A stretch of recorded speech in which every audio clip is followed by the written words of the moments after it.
Okay, I will call the March 19th, 2018 Select Board meeting to order and invite you to rise and join us in the Pledge of Allegiance.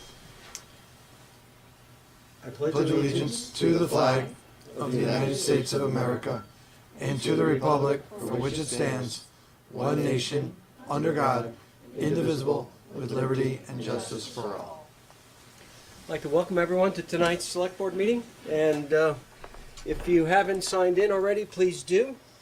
And if you have a cell phone, as most do, if you could please either turn it off or at least put it to silent, we would greatly appreciate that so it doesn't go off accidentally.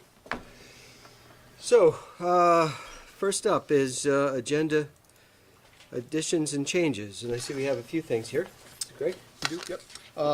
We have a second class, this is to add to the agenda, it was part of your packet, a second class liquor license for the Essex, or Euro West doing business as the Essex. As part of your packet, just was not listed on the agenda for a second class liquor license under 5A.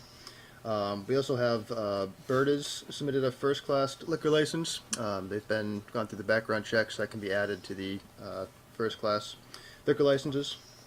And lastly, there's a memo from February 14th, 2017. It's a Firearms Ordinance informational update. Just thought it might help inform the discussion later on tonight. That can go with item 5D. Okay. Thank you, Greg. Do I have a motion to approve the additions? Irene? I have other additions if I may. I wanted to make sure that this gets added to the consent agenda. I don't see it on there. It's on consent. It's there. I don't see it listed. I'm also going to pass out at the appropriate time a sheet from the FY 2019 budget that contains the list of all the delinquencies over time, the history of delinquencies in case that's helpful. And I have a change to the minutes that I'll pass out as well. Okay, you want to hand those out now then? Sure, I can. Sure. Okay. Do I have a motion, Mike? So moved, Mr. Chair. That goes to the agenda. Okay, do I have a second? Thank you, Sue. Any further discussion about adding these items to the agenda? Yes, sir. I just have a question on 5C where it says, sorry, 5B, the audit. Yes. It's not clear on the agenda that the material for this was actually in the a prior consent agenda. I'm just wondering if there's a way that we can, to make it clearer, more transparent, identify where to find the material that's going to be discussed if it had been previously handed out in a packet, because it wasn't, I responded with the question, well, hey, where's the material we're going to discuss? And it was given to us 3 weeks ago. Or February 26th to be exact. 3 meetings ago, I guess. So I guess just a request to make it clearer where to find the material. Okay. Not necessarily a change to this agenda, just Yeah, we can look at referencing it in the memos when we give you there's a information. reference in the memo, right? The material was provided in consent agenda, such and such, this date, whatever. Good. That'd be helpful for everybody. Yes. Okay, good. Great. Sue? Did we get a hard copy of the edition for the second-class liquor license? No, it was actually in your packets. It just Oh, it wasn't listed was, on the okay. agenda. It just wasn't on the agenda. There are lots of pages. Yeah, I went through, I thought you were saying that was an additional one, just like the Berta's, but, okay. Got it, thank you. Okay. Any further discussion? Okay, all those in favor of amending the agenda with these items, signify by saying aye. Aye. Opposed? Okay, motion passes 5-0. We're on to item 4, which is public to be heard. That's a time for the public to speak to the Select Board on items that are not on the agenda. Is there anyone here tonight wishing to speak during public to be heard? Okay. Then we'll move on. Did you? Yeah, I guess I do have a comment for public to be heard. A number of selectmen have been sending in questions in advance regarding the agenda, or regarding the material in our packet, and that's greatly appreciated by those of you who do that. It gives time to give a heads up to the staff to be able to address your questions and get the information to you in a timely manner. So for those that do that, thank you. Okay, so we're going to move on to our first item of business, which are first-class liquor licenses. And for first-class liquor licenses, the the business rep needs to be present, so I'm just going to go through the list and confirm who is here. We have Essex Country Club. Yes. Good. We have Hoagie's Pizza and Pasta. Yes. Sorry, what order are you doing them in? I'm going to do it, I'll go to the ones that aren't here last. We have JP's Diner and Deli. Okay. Jules on the Green. Mimo's is here. We have Murray's Tavern. Excellent. And Park Place Tavern. Here. And Pizza Hut. Okay. And is the Essex Junction Grand Buffet here?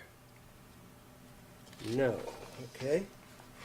Do we have the Essex? No. And do we have Lynx? Yep. Oh, good. Hello, Jonathan. Hello. Okay. Well, very good.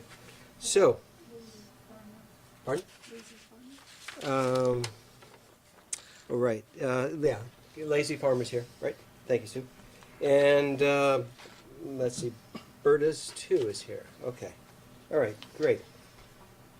So before we do any motion, what I'd like to do is go over and see what kind of questions you may have or comments on the licenses before we go into the motion. So I'd like to ask the select board if they have any questions or comments about the stack of licenses before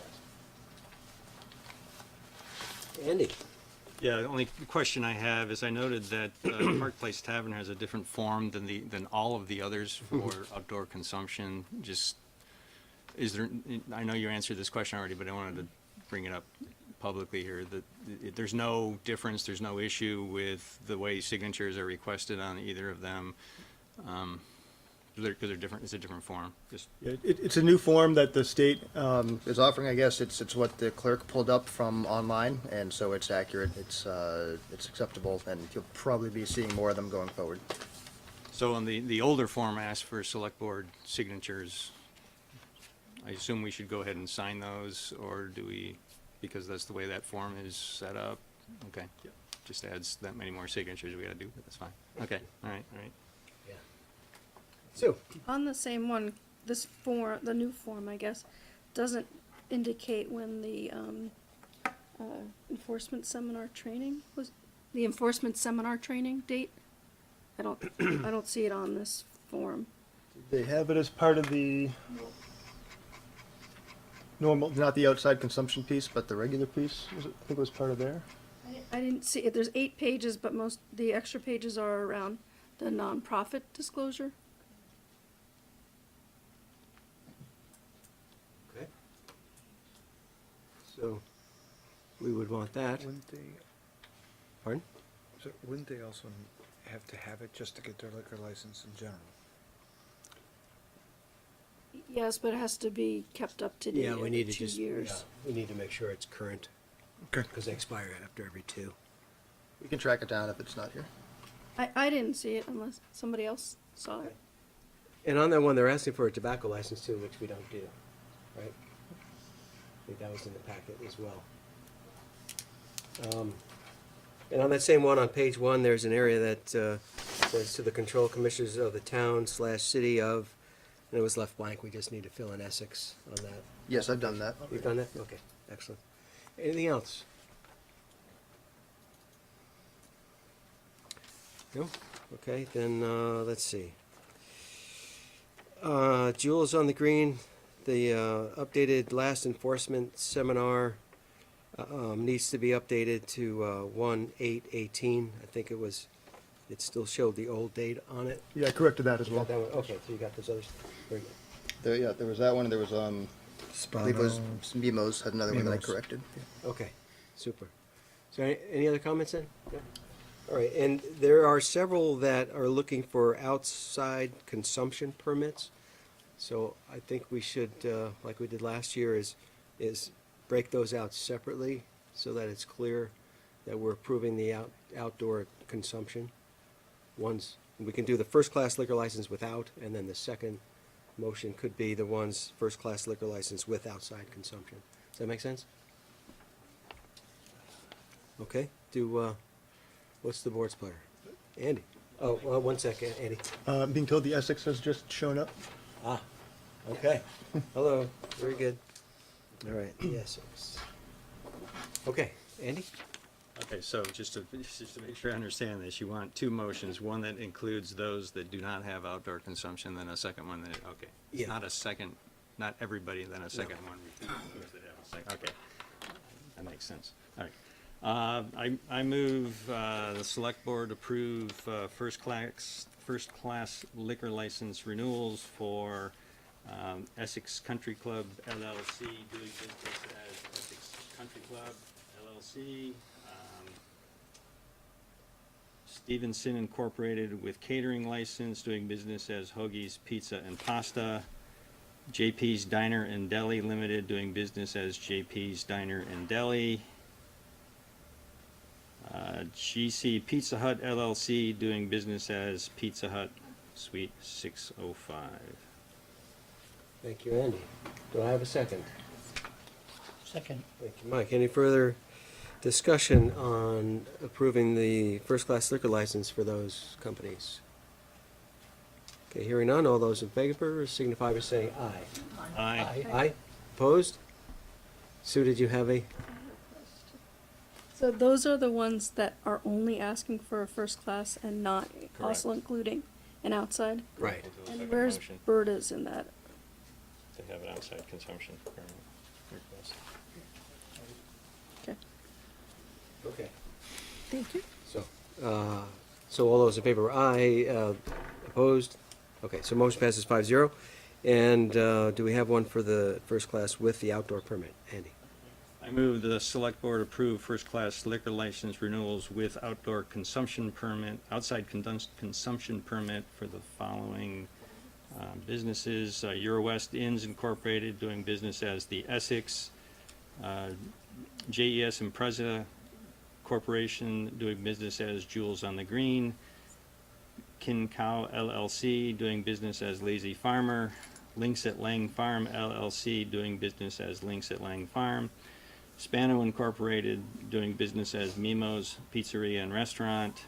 TOB Incorporated, doing business as Murray's Tavern.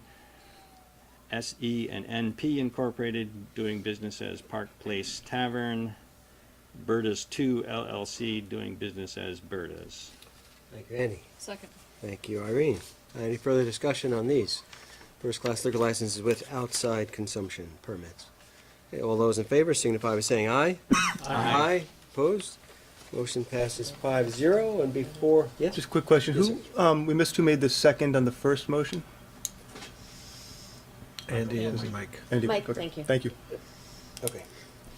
So before you go, I need to give you the usual admonition, which is the select board takes the issuance of liquor licenses very seriously, as should the area establishments who serve liquor. We expect you not to serve minors or anyone who is obviously inebriated.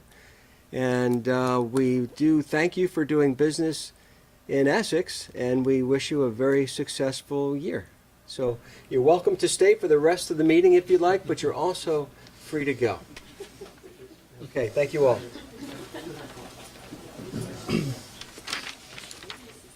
Can clear a room.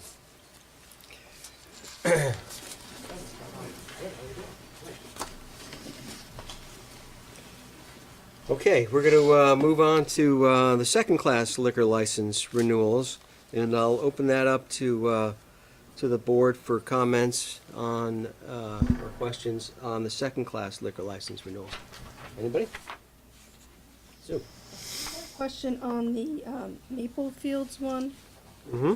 where it referenced that there was some sort of a conviction and said, yes, see attached. But we didn't get the attached. Yeah, it was not relevant to a liquor license or liquor license. And then the only other one I had is CVS. It looked like the last date was 3/2/16. Do these guys have to do every 2 years as well? I believe so, and we'll check on that. And one of the things we would suggest is you can approve it subject to that being taken care of. Right, the last seminar listed is 3/2/16, right? Yeah, good. Other questions or comments? Okay, I do. If nobody else does. sure. The Valley Vape, where it lists a violation and a suspension. What was it, there were no terms or anything, is that like a temporary suspension? I or- believe so. I'll have to check on that one as well, but same recommendation, that contingent on their suspension being lifted. Yeah, approving it wouldn't lift it, it would just give them the opportunity to have it once it gets lifted. Okay, others? Okay. What's the board's pleasure? Andy? I guess question first, though. Do I need to, I think there was at least one, The Essex article com- there for CVS? Do I need to? Well, you can put it in general, it says pending what, outstanding, Pending any outstanding violations or suspensions. Or education seminars or whatever. All right, so I move that the select board approve second-class liquor license renewals, subject to having all the appropriate documentation in place and any violations or suspensions addressed for the following businesses. Third Burlington Corporation doing business as Central Beverage, Vermont CVS Pharmacy LLC doing business as CVS Pharmacy number 01052, EDB Incorporated doing business as Essex Discount Beverage, Seventh Burlington LLC doing business as Fairgrounds Beverage, Fifth Burlington LLC doing business as Five Corners Variety, Martin's Foods of South Burlington LLC doing business as Hannaford's Supermarket and Pharmacy, KPH Drugs Incorporated doing business as Kinney Drug Store number 21, Sherman V. Allen Incorporated doing business as Max Essex Market, RL Valley Incorporated doing business as Maple Fields, Slim Andy's Convenience Stores Incorporated doing business as Simon's Essex Center Store and Deli, Simon's Five Corners Incorporated doing business as Simon's Five Corners Store, Simon's Route 2A Store LLC doing business as Simon's Route 2A Store, Sweet Clover Market LLC doing business as Sweet Clover Market, The Valley Vape Company LLC doing business as The Valley Vape Company, Euro West Inns Incorporated doing business as The Essex. excellent, thank you, Andy. Do I have a second on that? Second. Thank you, Irene. Any further discussion about approving the second-class liquor licenses? Hearing none, all those in favor signify by saying aye. Aye. Opposed? Okay, motion passes 5-0. Thank you all. All right. So we're going to move on to the next item of business, which we have a presentation tonight on the fiscal 2017 audit. And we have Sarah and Casey. Okay, welcome tonight. Do you have the thing up here, or are you going to talk to it? We're gonna talk. Okay, very good. Well, welcome. Thank you for being here. Thank you. Thank you for having us. So for those of you who haven't met yet, my name's Sarah Macy. I'm the Assistant Finance Director, and I'm really pleased to be here tonight with Casey Scandori, who's a CPA and the Audit Manager for Cattell, Brannigan, and Sargent.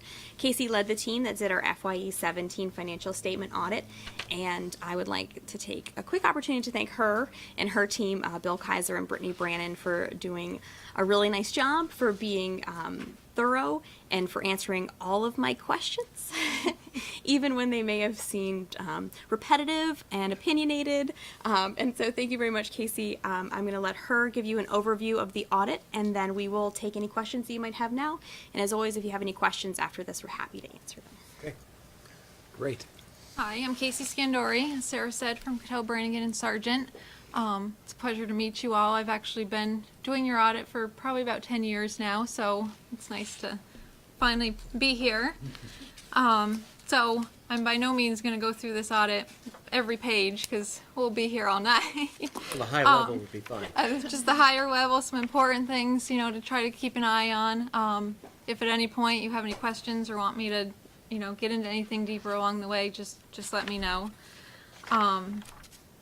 So the most important part of the audit, obviously, is the audit opinion. And we did issue an unmodified opinion, which is the cleanest opinion you can have, so that's always a good thing. One thing that was noted in this opinion, it's considered an other matters paragraph, and that related to a change in accounting principle for the town this year. And that was because inventory is now being recorded on your books, and it's mainly the inventory for salt. It's never been recorded on the books before. The theory was always, it's pretty consistent from year to year, so the change, as long as, you know, it didn't fluctuate, it was okay. But the village has always had inventory on their books, so as the accounting departments, you know, merged together, management, and we agree that things should be consistent. It's probably better for anyone, so the decision was made to put inventory on the town's books in this fiscal year. So that's all that relates to. You know, there's no concern or anything relating to that. There is a footnote on that, the very last footnote 19 kind of discloses that and shows how it affected the retained earnings. The next section of the audit is the management discussion and analysis, which is written by Sarah in the accounting department. That's probably one of the most important things to read for the audit. It's generally, you know, it's a lot of comparison. In simple terms, none of the accounting verbiage. It's, you know, basically what happened during the year, things that caused increases, big variances that should be noted, pretty much a lot of the history. Government financials aren't comparative, so the management discussion analysis does a great job of comparing year over year and things that changed and what caused them to change.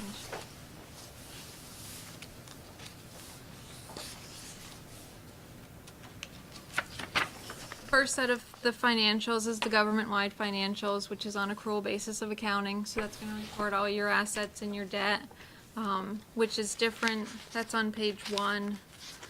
Page 3 is the fund financials, which is what you're used to seeing when you're reviewing the internal financials. That reports mostly just the current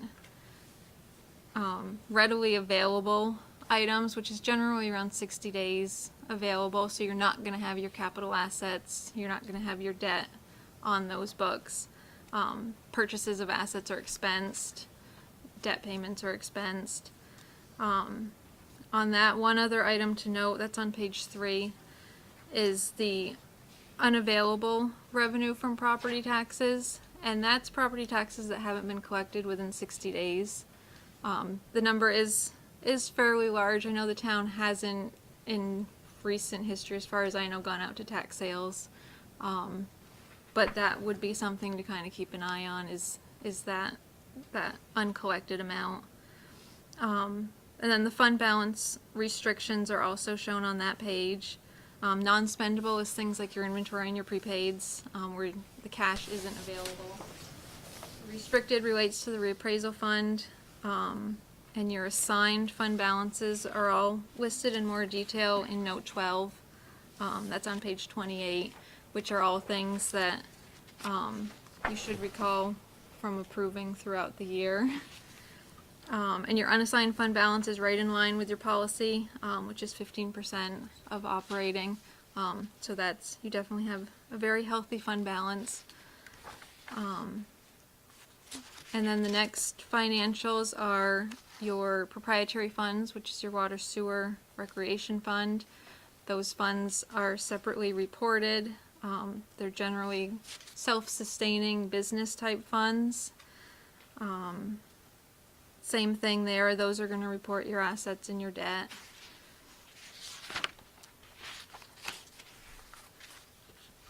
There's footnotes for every major item, receivables, cash, goes into all the details, and your fund balances. I guess the last report that's important to look at is the very last page, or page 38, which is your budget to actual. So that's just for your general fund. It's going to show basically how in line you were with your budget for FY17. There are some larger variances, but all of those are discussed in the management discussion analysis in the front for further information on those. So that's pretty much a high-level overview. If there's any areas you want me to go in depth more, or if there's specific Okay, questions. we'll open up to the board, see if they have any more questions for you. I think the what's the term? Unmodified. Unmodified? Yep. Which is kind of the best you can do, really. That is the best you can do. Yep. So Excellent. definitely, I don't think, as far as I know, the town's ever had anything but you guys have a great staff. We're very lucky to We do. We have a wonderful staff. do. And it's, the data shows it. Yes. Good.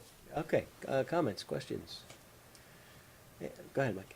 So the uncollected property taxes, you had indicated that those were kind of trending up and to keep an eye on those. It happens to be an item that we will be talking about tonight. Okay. As far as a little bit more of an aggressive tack on that. Is there anything else that you would recommend for us to do other than, looking at the tax policy and maybe addressing those a little bit earlier in the delinquency, perhaps, before they get too large? Yeah, I would say keeping an eye on them. I think, I don't know if it's a feeling that, the delinquent property owners, know that there hasn't been a history of enforcement on those or what the reason is, but we look at it as part of the audit, and the way we test that is we're looking at the assessed values, just to make sure that in the event of a tax sale, the property would cover whatever there was. So it's never been an actual, a finding or anything negative for the audit, but it is something, for your cash flow, things like that, just to kind of keep an eye on. You don't want that getting bigger, but I think there are, a handful or so accounts that are fairly old on. Is there a rule of thumb as to the percentage that is what they would call a safe level of delinquency, perhaps? I'm not sure. Not that I've seen. I don't know if you're aware of any general percent. I mean, obviously the lower the better. Of course. You're looking at, for the financials, it's over 60 days, which is considered delinquent. But definitely if it's over a year, that's when should really be looking at, trying to collect those. Sure. Okay. Okay, thank you. Any other questions or comments for Casey and Sarah? There you go. Okay. I want to thank you for coming in tonight and giving us that review. It's nice to see it come out clean as it always does. So thank you for your work. Thank you. Appreciate it. I have to say for the record, I did not tell Casey we were doing a tax sale policy tonight, so she was not prepped for that. And if I might, Mr. Yes. Chair, the audit does take quite a lot of staff time getting prepared for the audit. And I was not here for the days you were here, but maybe you can tell us how many days you were in our midst to work with our staff. Yep, we were actually here for a full 5 days. As Sarah mentioned, there's 3 of us, so we set up shop right in this room, from the start of the day till the end, and that also includes the village, though. So we're doing both audits that same week. So we used to do the town, I think, 2.5, 3 days, so it's pretty well split time-wise. It does take a lot of your time and a lot of staff time then to It does, get all yep. the documents that you need to review. Yep, and then there's all the wrap-up time back in the office, and Emails and the phone calls. yeah. So, but it does take a lot of staff time and our auditors. And I just, it's not something that we take lightly, that gets put into a voluminous book. But one of the things Sarah and I and others will be talking about is that these will start getting posted on our website, make sure they're in a prominent place, that people will get a digital version of it, that, and stuff like that.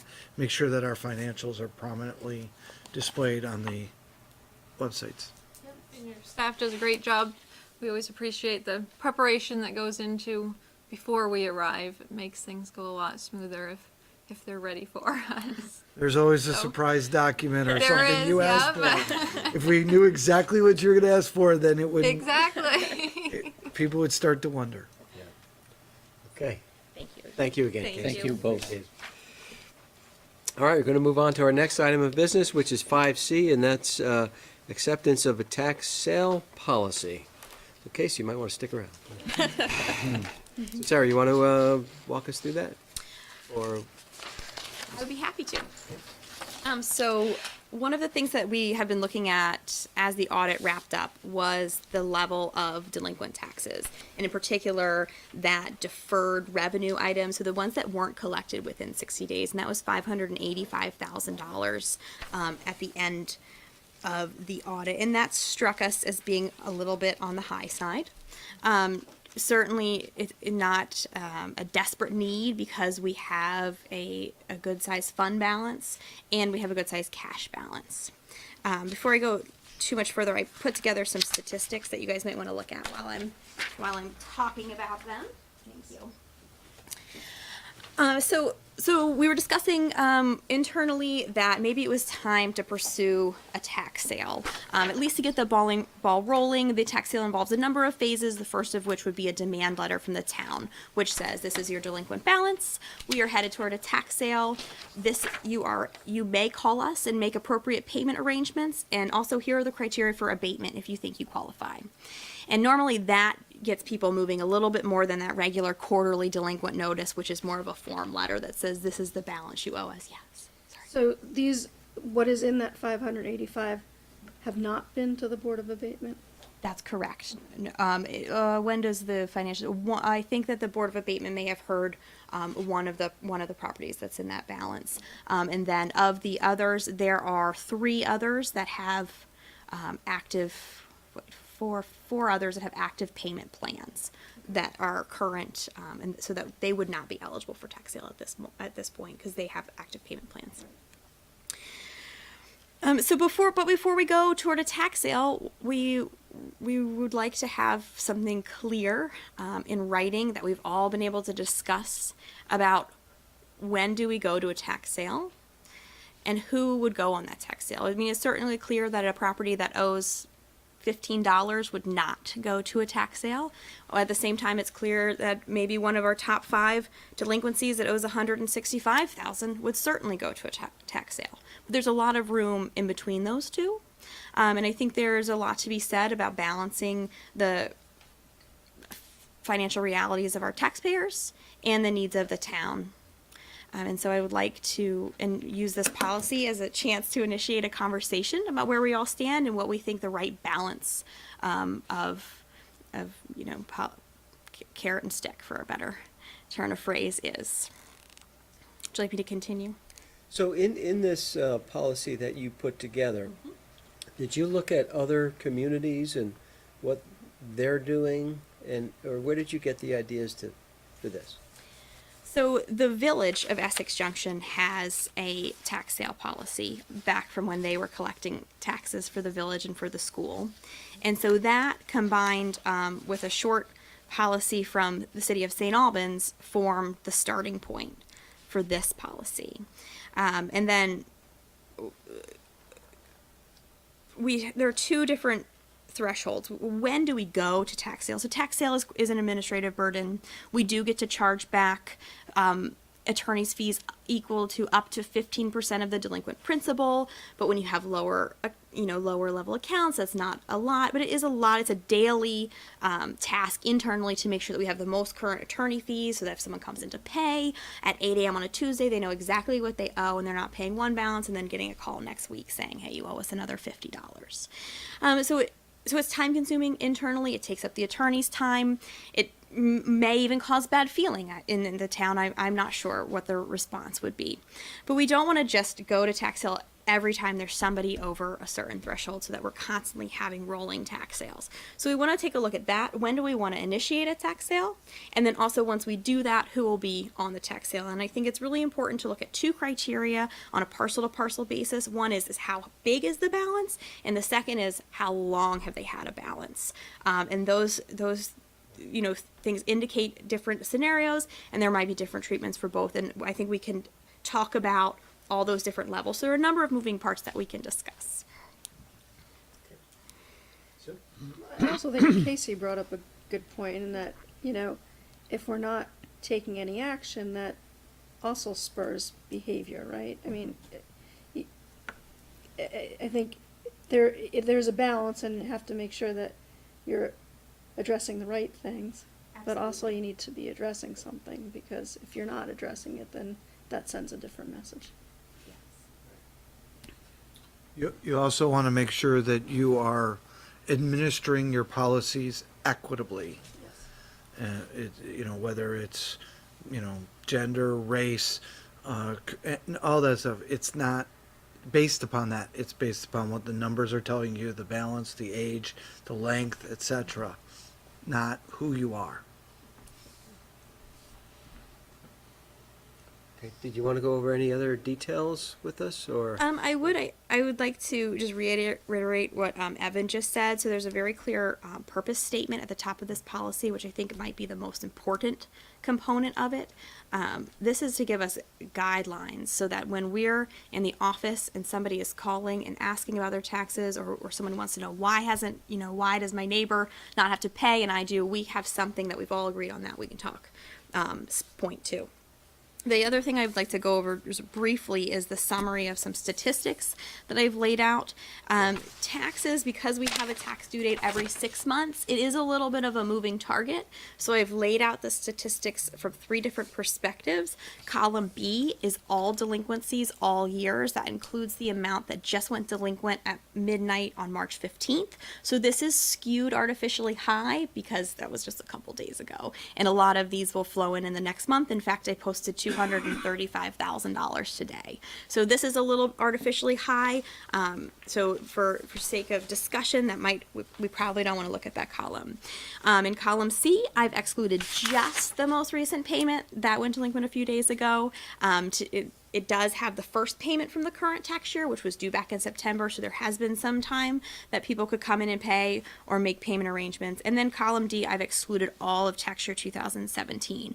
So I've given you an idea about the makeup of that. The policy talks about maybe having a percentage of total property tax budget be the threshold for going to tax sale. So I've calculated what 5% of the budget, what 3% of the budget would look like, and given you an idea of where we stand on the current FY 18 budget. There's some information on the number of accounts, who would fit the criteria that I've laid out here, so which is all subject to change, who has agreements, average delinquency. And then I've taken out some outliers. They've taken out the top 5 delinquent accounts and recalculated, and some of the really, really small ones, and then recalculated the total delinquency and the remaining accounts and the average. So our average delinquency, if you take out the column B, which is skewed high, is about $6,000. So that's all I have to say for now. Okay. So, questions, comments, Mike? Of the top 5, is it safe to say that those have some kind of a payment arrangement that is not being followed at this time? So I have thumbed through the old payment arrangements that I have, and they were all completed or voided before I got here. So on this list here, one of them has an active payment arrangement, and the others do not have a record of payment arrangement at all. At least 2 of them are businesses. So in my mind, as we're working on this, the first step toward a tax sale is going to be a phone call to the businesses, for example, and let them know we're headed this way. Now's your time, to pay before we get into attorney fee realm. Because if you owe $160,000, your attorney fees could, we're going to be able to charge all the attorney fees back to that, and that's just going to keep going up. And then a letter from us, a letter from the attorney, and then we get into some lien searches, notification of lien holders, advertisement, and then the auction. So it's a big process. I don't know. I sort of went off on a tangent. I hope I answered your question. No, actually, nope. But I assume if you have $165,000 in owed taxes, the phone call that you're gonna make to tell them that we're going for a tax sale is not the first phone call that they've received, so, I Right. mean, It will have been it would be the first phone call that I've That you've made to made, them, yes, but they're certainly getting they're getting quarterly notifications letting them know that their balance is going up. Every payment once it goes delinquent is assessed at 8% one-time penalty and then 1% per month thereafter. So in your first year of delinquency, you're paying 17 or 19 additional percent to us, and then after that 12% a year. This is big dollars. This is not a good investment from from the delinquent taxpayer standpoint. So on this sheet, if we were to enact the policy today, and we used column, I guess, D, I think that's a good one. how many properties is it on this list that would? It might be a little bit obscured. There would be 29. So there are 35 properties that meet the criteria of $5,000 or more with multiple years outstanding. Okay. 7 of those also have $10,000 or more in 1 year. Of those, 4 have active payment arrangements. So those 4 would not be pursued in the tax sale. So 31. Sorry. Okay, so it'll be Late in the day. 31 properties. I'm sorry, she loves numbers. But I usually have Excel to help me out. So of those 31. 4 that do the payment, Yes. if they miss a payment and they're in breach of that contract, then what happens? Would they then be one of the ones on the list for sale?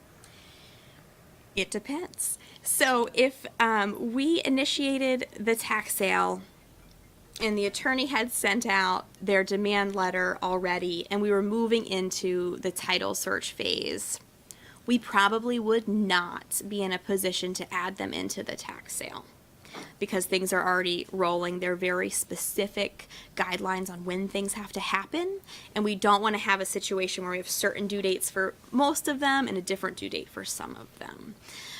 If they breached their contract before we got into the attorneys being involved, then yes, they would go right on to that tax sale. If it's just one breach, Well- one payment breach? So I brought a copy of the agreement if you'd like to see it as well.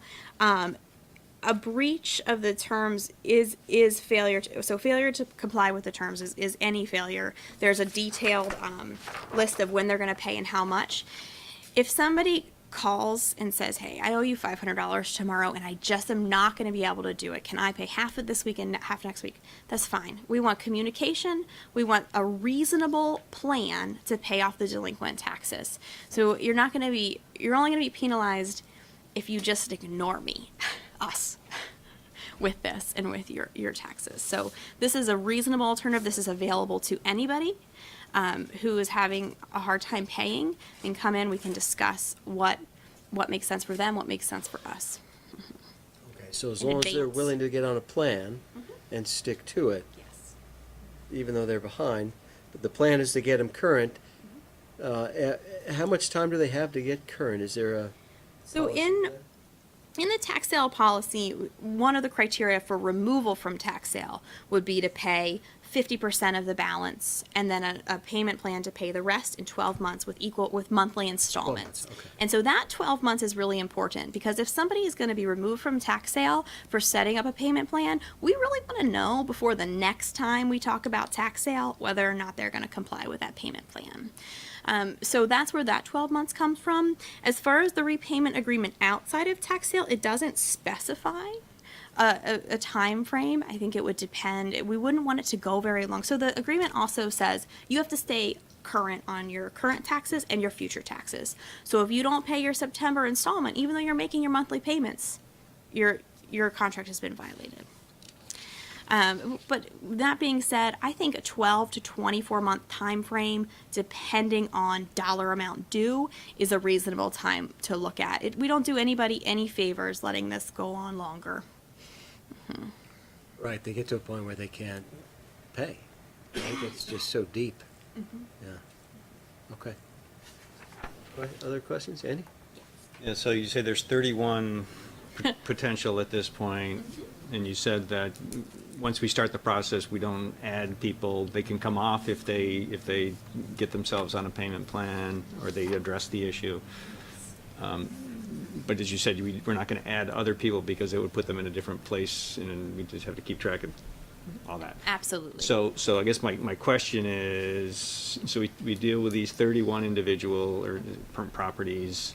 When's the next time could happen again? So I think that this is a really good time of year to evaluate it. One of the things that we should talk about is, so if we're going to evaluate our delinquencies and include the year that we're in, the year that just passed, that might be a little bit skewed. So are we going to decide when we evaluate delinquencies, we're going to exclude the current year and just look at tax year 16 and earlier? So a few things have to be decided, but I do think that after the March payment is a really good time to look at this. Even if we include the current year, we could, payments due March 15th. We could send our regular quarterly notice April 15th. We could send our demand letter May 15th. The attorney could send theirs June 15th, and on we're rolling. And that pretty much gets us to a sale by the end of August, which may not sound significant, but the end of August is that 60-day modified accrual period during which any cash we bring in is revenue for the current year under audit. So that makes a difference for our budget to actual and for our financial statements.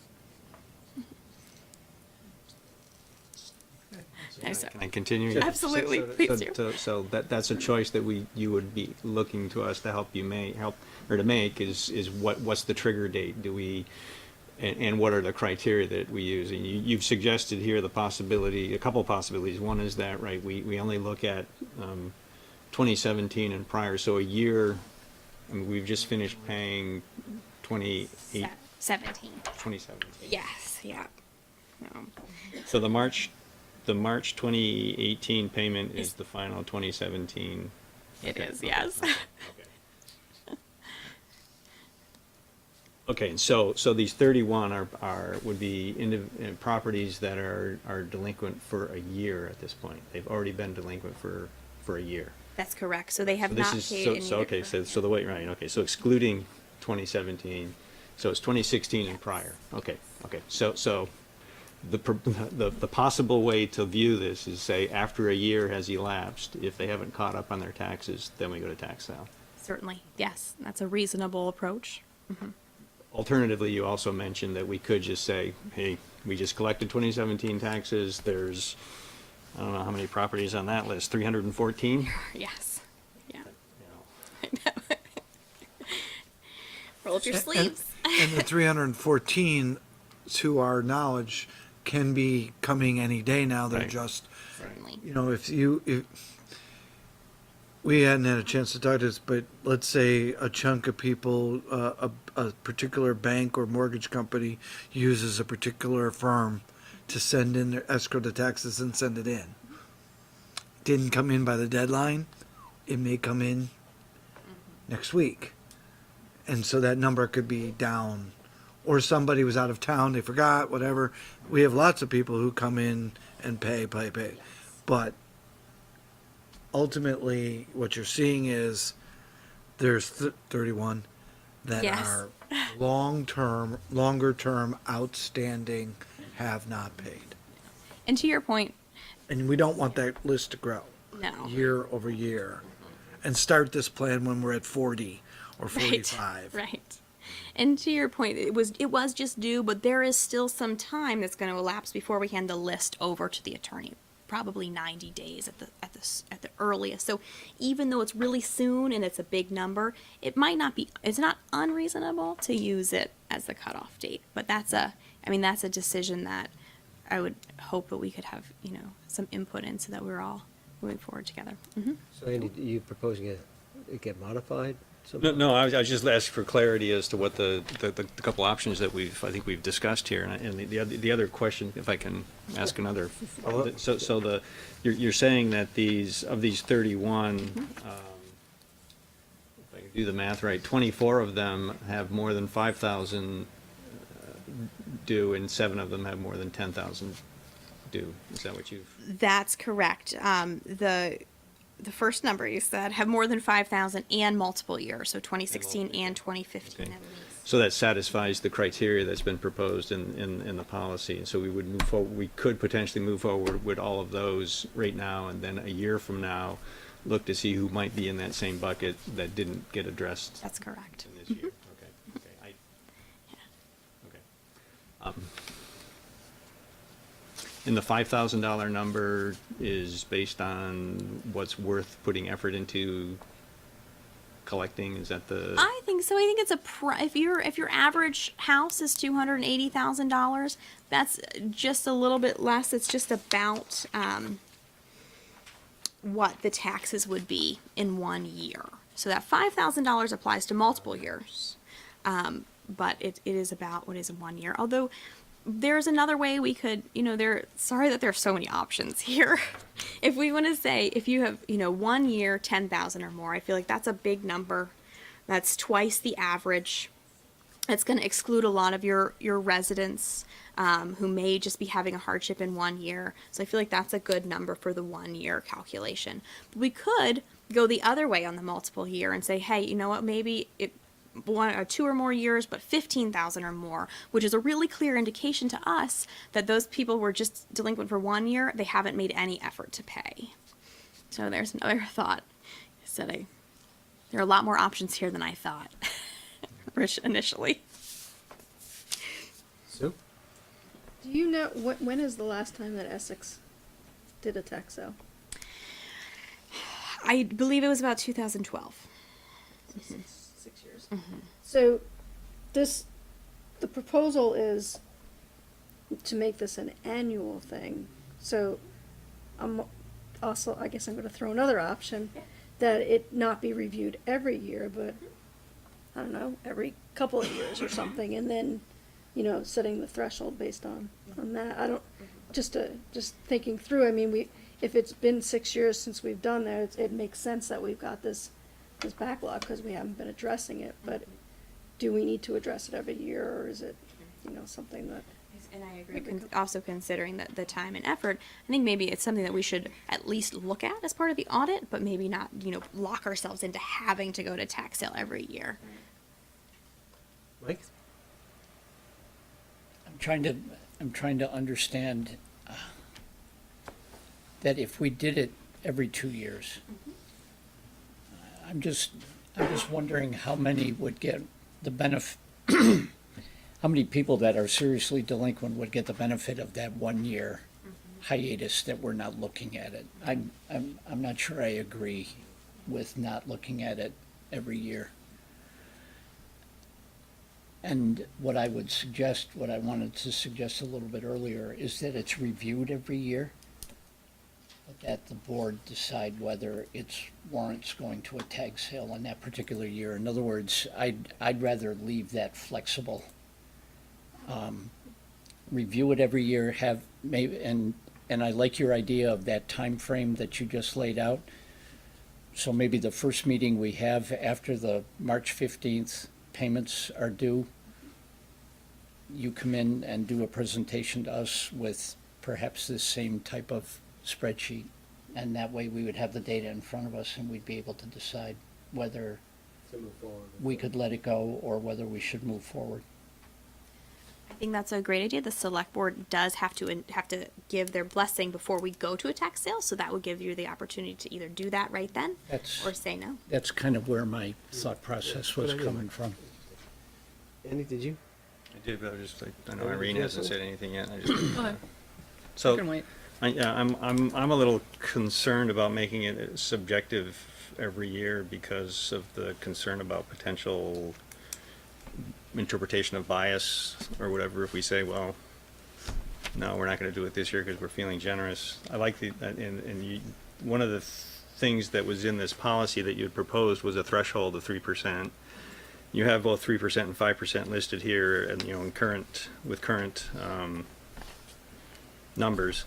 5% being 615,000, 3% being 369. If we look at the history, I think that Irene gave us earlier, I think we are mostly always over 3%. So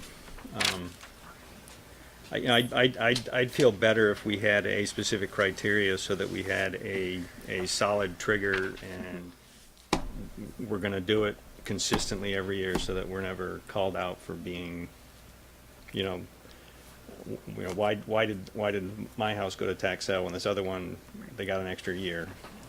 You know, so I'm a little uncomfortable with that. So I'd be more inclined to say, I don't know if 5% seems like a big number, 3% seems like a small number, 4% might be okay. I don't know, but yeah, I think a calculator, yeah.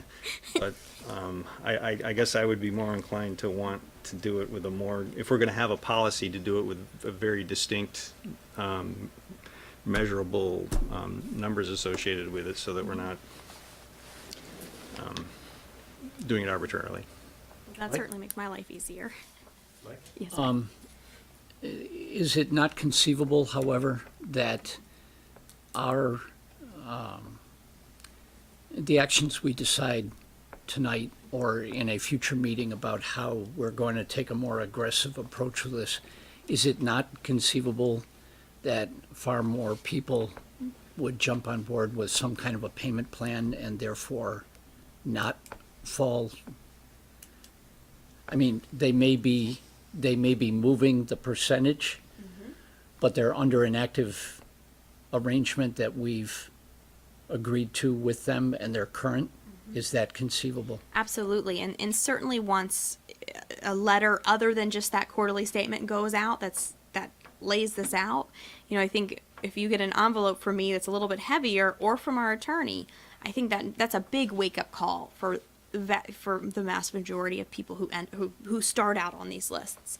And if we're just talking about 31, I wouldn't be surprised if we didn't have any of them when we got to the auction. So absolutely, even just talking about it could turn the tide. It's actually the hope. It is. So how do we come up with whether it's 3, 4, or 5% for a threshold? I mean, I don't know. Is that a question of staff or to your own board members? well, How do you whoever come can, up to, a- it's yeah, where how- you're comfortable. Right now. It's where, now, Sarah, if I understand this, let's say for the sake of argument, 3's low, 5's kind of high, 4 is a sweet spot, maybe it's kind of in the middle. The town can adopt the 4%, see how it goes for the year, and we could do a review, and next year you have to come to them anyway, because they're going to want to see you. Maybe you'll explain it, as well as you did this year, for the audience that's here, again, in the audience at home. And you say, this is how it worked. We had 31. We went 31 for 31. Everybody's paid and are on a payment plan. Or, at the end of the year, we went 28 for 31, but still made a big dent. Did 4% make a difference? And maybe, year to year based upon the balance, that can be adjusted because it'll tell you how many people are on the list and how many we're going to be going after and what's the impact. Not who's on the list, what's on the That's list. exactly right.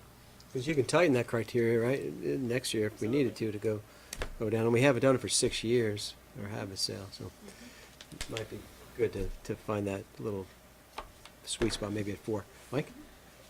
You made a statement earlier that kind of caught my attention, and I think if I got this right, you said that would, the end of the sentence was, that would certainly make my life easier. Oh. So, without going through the entire operational piece of all of this, is this predominantly manually tracked?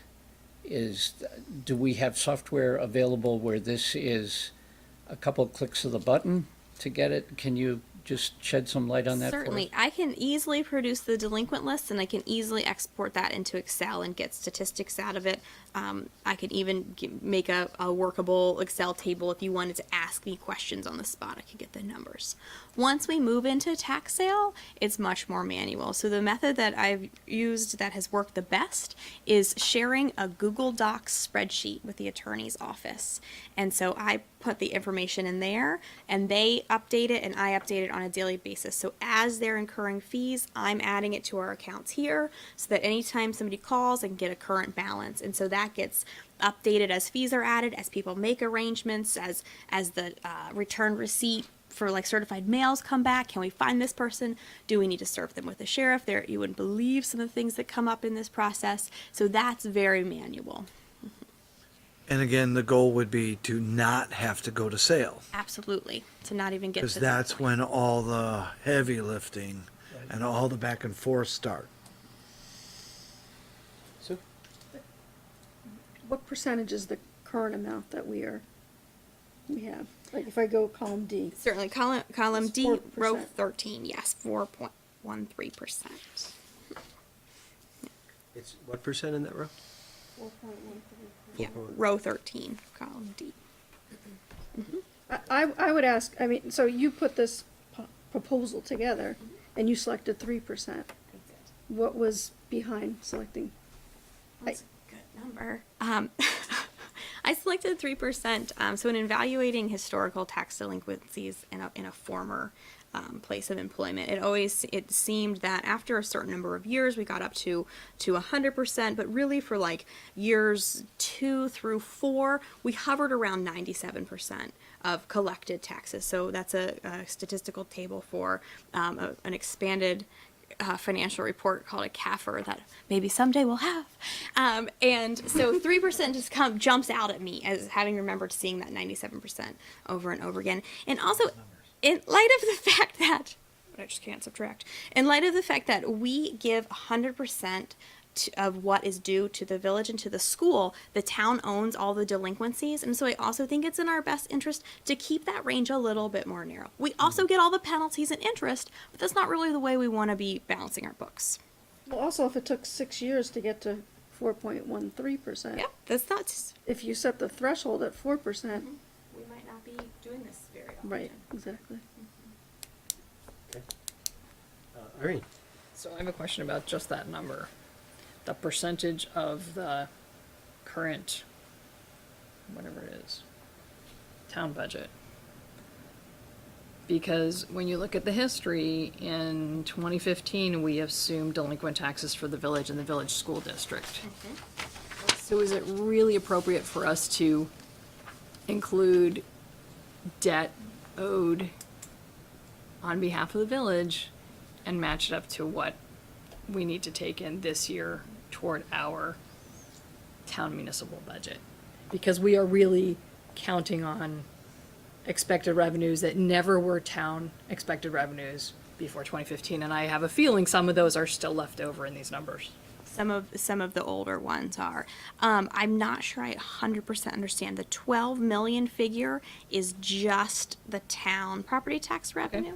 Great. So I did not pick up any of the village numbers, any of the school numbers, or the amount, that special tax rate for the highways, because that all 165 goes there as well. So I've excluded all of those from that number.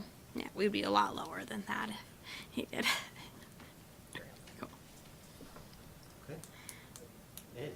Sorry, just I think a point of clarification, the 3 or the 4 or the 5% only triggers when we do, and it wouldn't change the number of people that are being, That's or number of correct. properties that are being addressed, right? So it's just a matter of where we get to a year from now, whether we're above or below whatever our threshold is, whether we do a tax sale again the next year, and whether anybody fits into the category that you've defined here, right? That's correct. So you could still be at 4% and not do any tax sales, because if nobody has over 5,000 or 10,000. That's true. Right. So you may not necessarily trigger a tax sale with that number to begin, yeah, depending on how much people owe, right? That is true. That is not a situation that I had thought about. I think we would have to maybe reevaluate if everyone was just staying below those thresholds, but it is conceivable that would happen. Yeah, right, because if I've got my tax bill here, and if I hadn't paid it on time, I would have been subject to a $295 penalty, which would accrue 1% for X amount of time, then it goes to whatever that other percentage for a while. So if I owed And that counts in this delinquent taxes. It right? does, The penalty yes. does. So it would take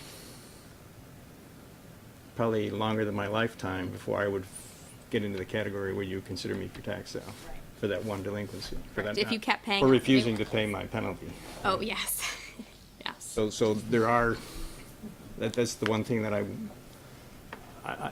given that you have to be over $5,000 to ever trigger any action, any significant action, I'm wondering if we need another criteria that if a significant number of years has passed regardless of the amount, or is it just too much trouble because it's too small of amount of money?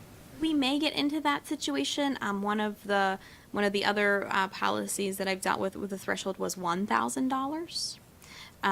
And so I do think that's the second criteria in the second section there, which if tax sale is deemed appropriate, the criteria for which properties will be selected. I like the first one, the 10,000, but the second one is more about length of time that they've had a delinquency, and so that can be altered to be more focused on the length of time, without a dollar threshold even, or with a lower dollar threshold or higher. But that would get your situation that you just described. If you refuse to pay the penalty for 7 years, I would finally be able to get you. But you're still paying the interest penalty on a That's- monthly basis. You're not So paying, your if you choose not to principal- pay it, you're not paying it. Yeah, no, the number goes up, but I would be dead The long before I get principle to of 5,000. not paying your penalty has a penalty associated with it, I have and no- eventually yeah. you will pay it if you sell. Yeah, Or but you if reach- if I don't care, I have no kids, I don't care what happens to my house, I don't, just leave the estate to the dog. I'm not paying my taxes. Okay. Understood, and that's where, and I think that's where Sarah's saying that there would also be a length clause Well, it currently doesn't, oops, I just of, dumped myself on say, the floor. X years. But it currently doesn't on here, so that's why I'd like to potentially propose that we modify the policy to have sorry, Greg, I didn't mean to push you to work here. Okay, other questions for Sarah? So it seems clear that having a tax sale policy is a good thing to do. Most people pay their taxes on time, and those few that don't, if there's no consequence, then others may decide that, well, there's no harm, why pay?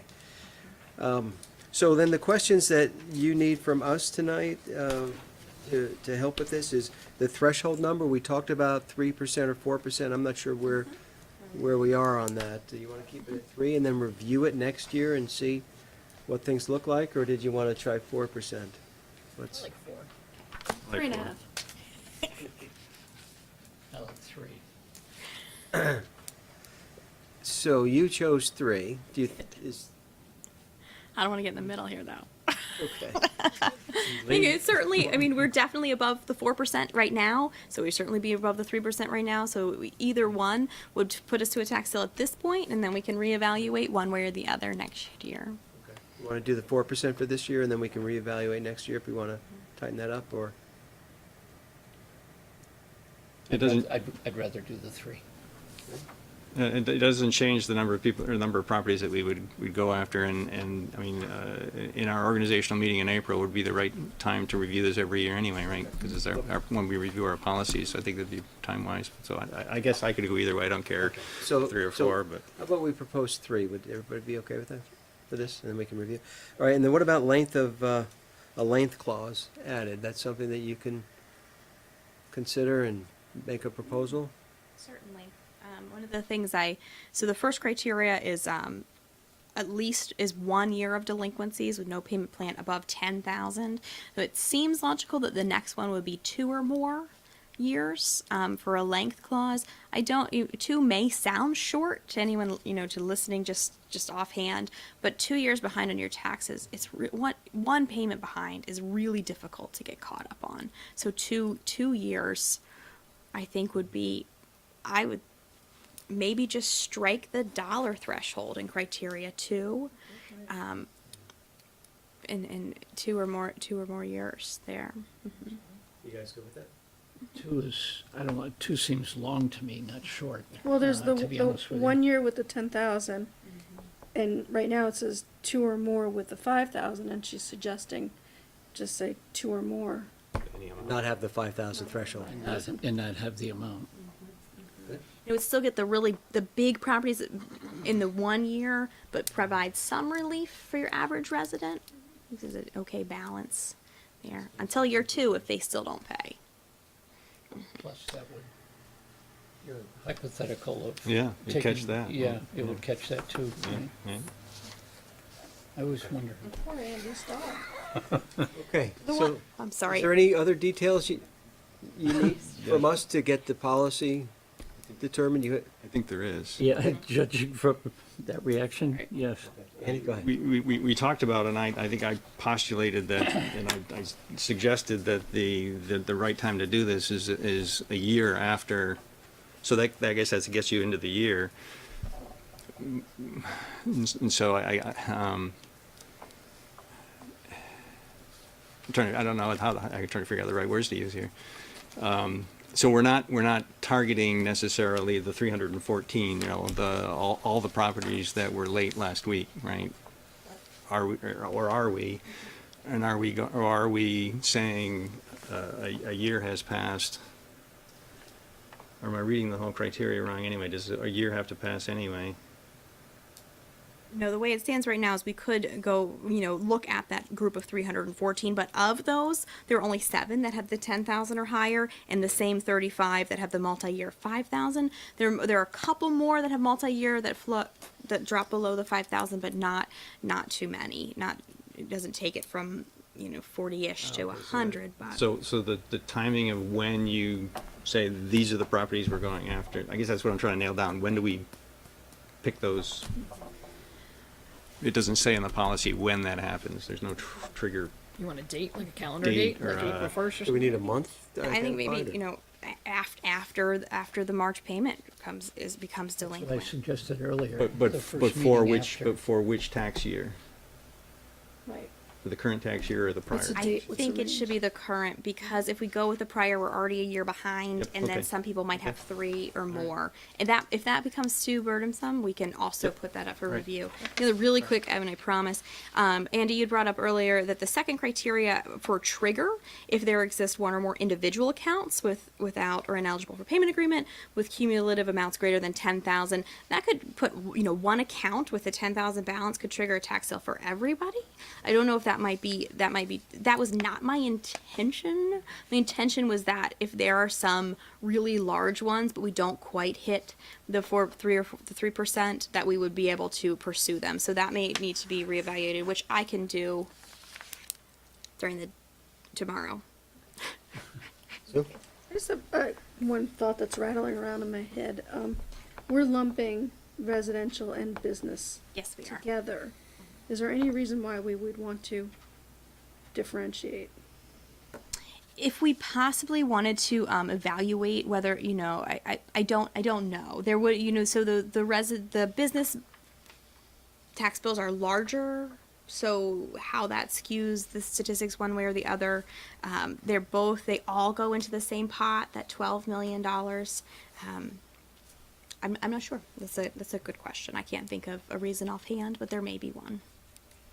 So you're looking for an acceptance of this policy tonight, and we would do that with the updates that we just talked about. And I think I got 3 of them. One was timing after, for the start of this would be, timing would be after the March payment of the current year. We'd be looking at a 3% threshold. And for the length clause, you would delete that 5,000 requirement, right? Okay. Keep it as 2 years. Yes, 2 or 2 or more. more years. Right. Did I miss any? Was it those the main ones? The 3%'s already in here. Okay, so it's in just those 2. Mike? So the only question I have is, we're gonna start this year, right? Yes. Right. Well, we would See you accept, again soon. yeah. Yes. We would accept it tonight, and then we can't adopt it tonight. It'd have to be adopted at a subsequent meeting.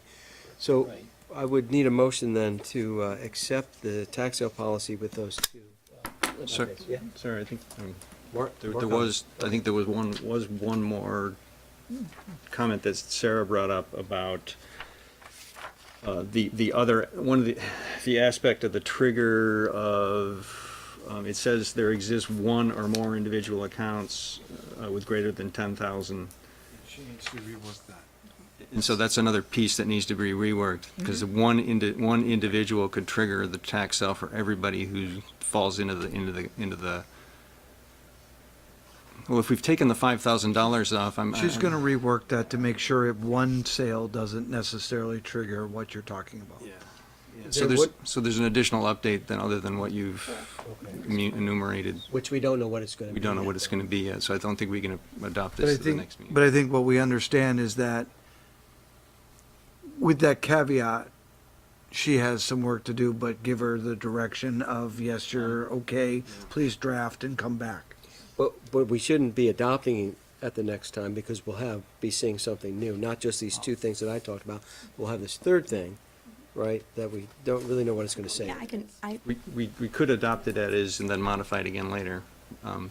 Maybe that's an ugly way to do it, Unless you have an to idea. get it, unless you wanna get it started. Yeah. My suggestion would be that the second clause would allow us to if we don't have if we have less than 3%, but let's say we have one or two accounts with large balances, say over $50,000, that we could pursue just those over that threshold. That it wouldn't trigger a tax sale for everyone, but if we had some large accounts, and I think $50,000 might be a reasonable threshold there, we would initiate a tax sale just for those properties.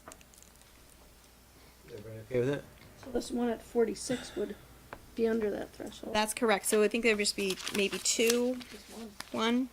If we looked at the B, all delinquencies, all years, all 5 of those would hit that mark, since we're looking at current year and prior years.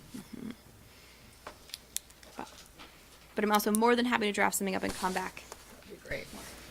So let me just make sure I understand then.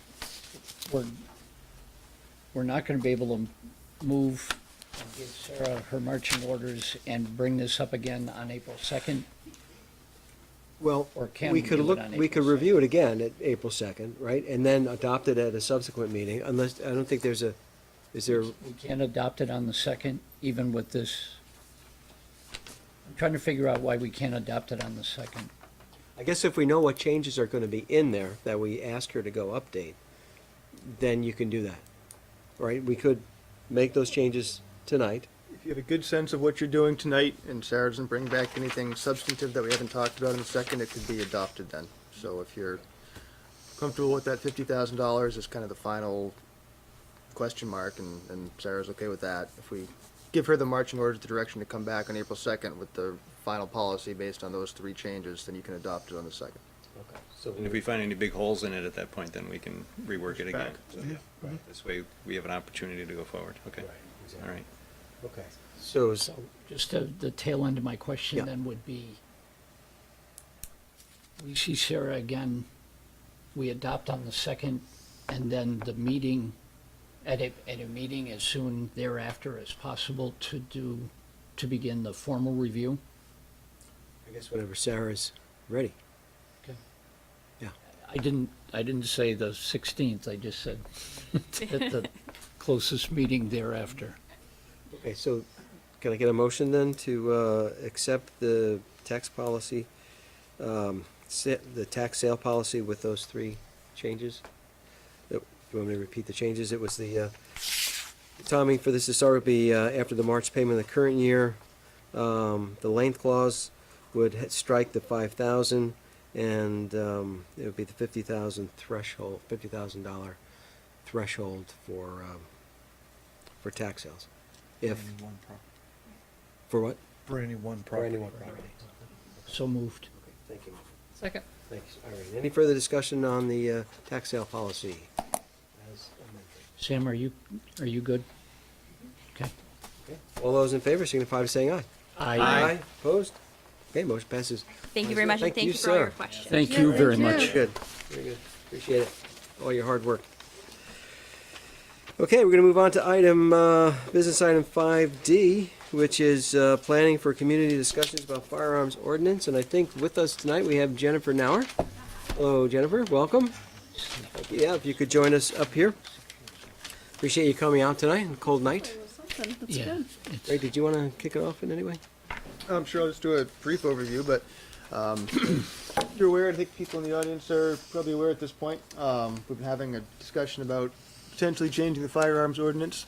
Gone over the past couple of years, we've talked about it, and most recently, we put out an RFQ several months ago. Had several responses, and the board has extended an offer to work with Jennifer, and she's here today to kind of finalize some of the details of the plan about what exactly the facilitation project should look like, some of the goals that you want to come out of this project, and just kind of work together to figure out how to best move forward and get to hopefully a resolution. Okay, and you have the firearms ordinance action update that the chief did? Okay, so he made several, divided the area up into some sections and then have some potential options for firearm discharge ordinance changes perhaps in these zones. And it'd be really helpful to hear the voices of the community, which ones they would consider appropriate. Or maybe they have a better idea that they think would be better for that one. That'd be okay too, but we really do want to bring in the voice of the community to help decide what options to go. So, I know you have lots of questions for us. I do have lots of questions. Okay, see if we can answer some of those for you. You know what would be helpful is to know what your time frame is, because I know you're running behind schedule already, and you've got some things after me. You're not worried about that? No. You mean for the meeting tonight? Well, I want to know how much room I can take up or not take up. Do you have 20 minutes? Do you have less than that? Do you have a ballpark? 20 minutes would be awesome. I think we have to be done by midnight. Yeah. Before everyone faints. Okay, so I have a couple of questions just to begin with, and that Sure. doesn't preempt questions that you may have, because those also instruct some of my future questions. So this is a give and take. But I'll start with, in the interview, one of the things I was really looking for was some clarity about what the purpose was, the objective for these forums, because it can skid around a little bit. And that's going to be really important to define up front, not just for me, so I know what my job description is, but also for the public who's participating, so that you can manage expectations appropriately and manage time appropriately. Because I am very aware that you've been through a couple of renditions of this already, and I want to be careful to learn from those lessons, incorporate them into the design of this process, and make sure that time really results in something that's nutritive and tractionable. Yeah. It's not a discussion about the Second Amendment. Right. That is No. for sure. Right. We're not talking about It's that not, issue. right, carry or, It's just about the use of- discharge or not, Yes. or, Within certain areas. yeah. And so, how about I start with some of my general questions, and then we'll see where that takes you. Okay, so the first is to clarify the objectives and purpose. So the recommendations, there's two memos that I was paying attention to. One was from 2016, September 2016, and the second was the action update, February 2017, which I think you have in front of you. Right. So the difference between those two is,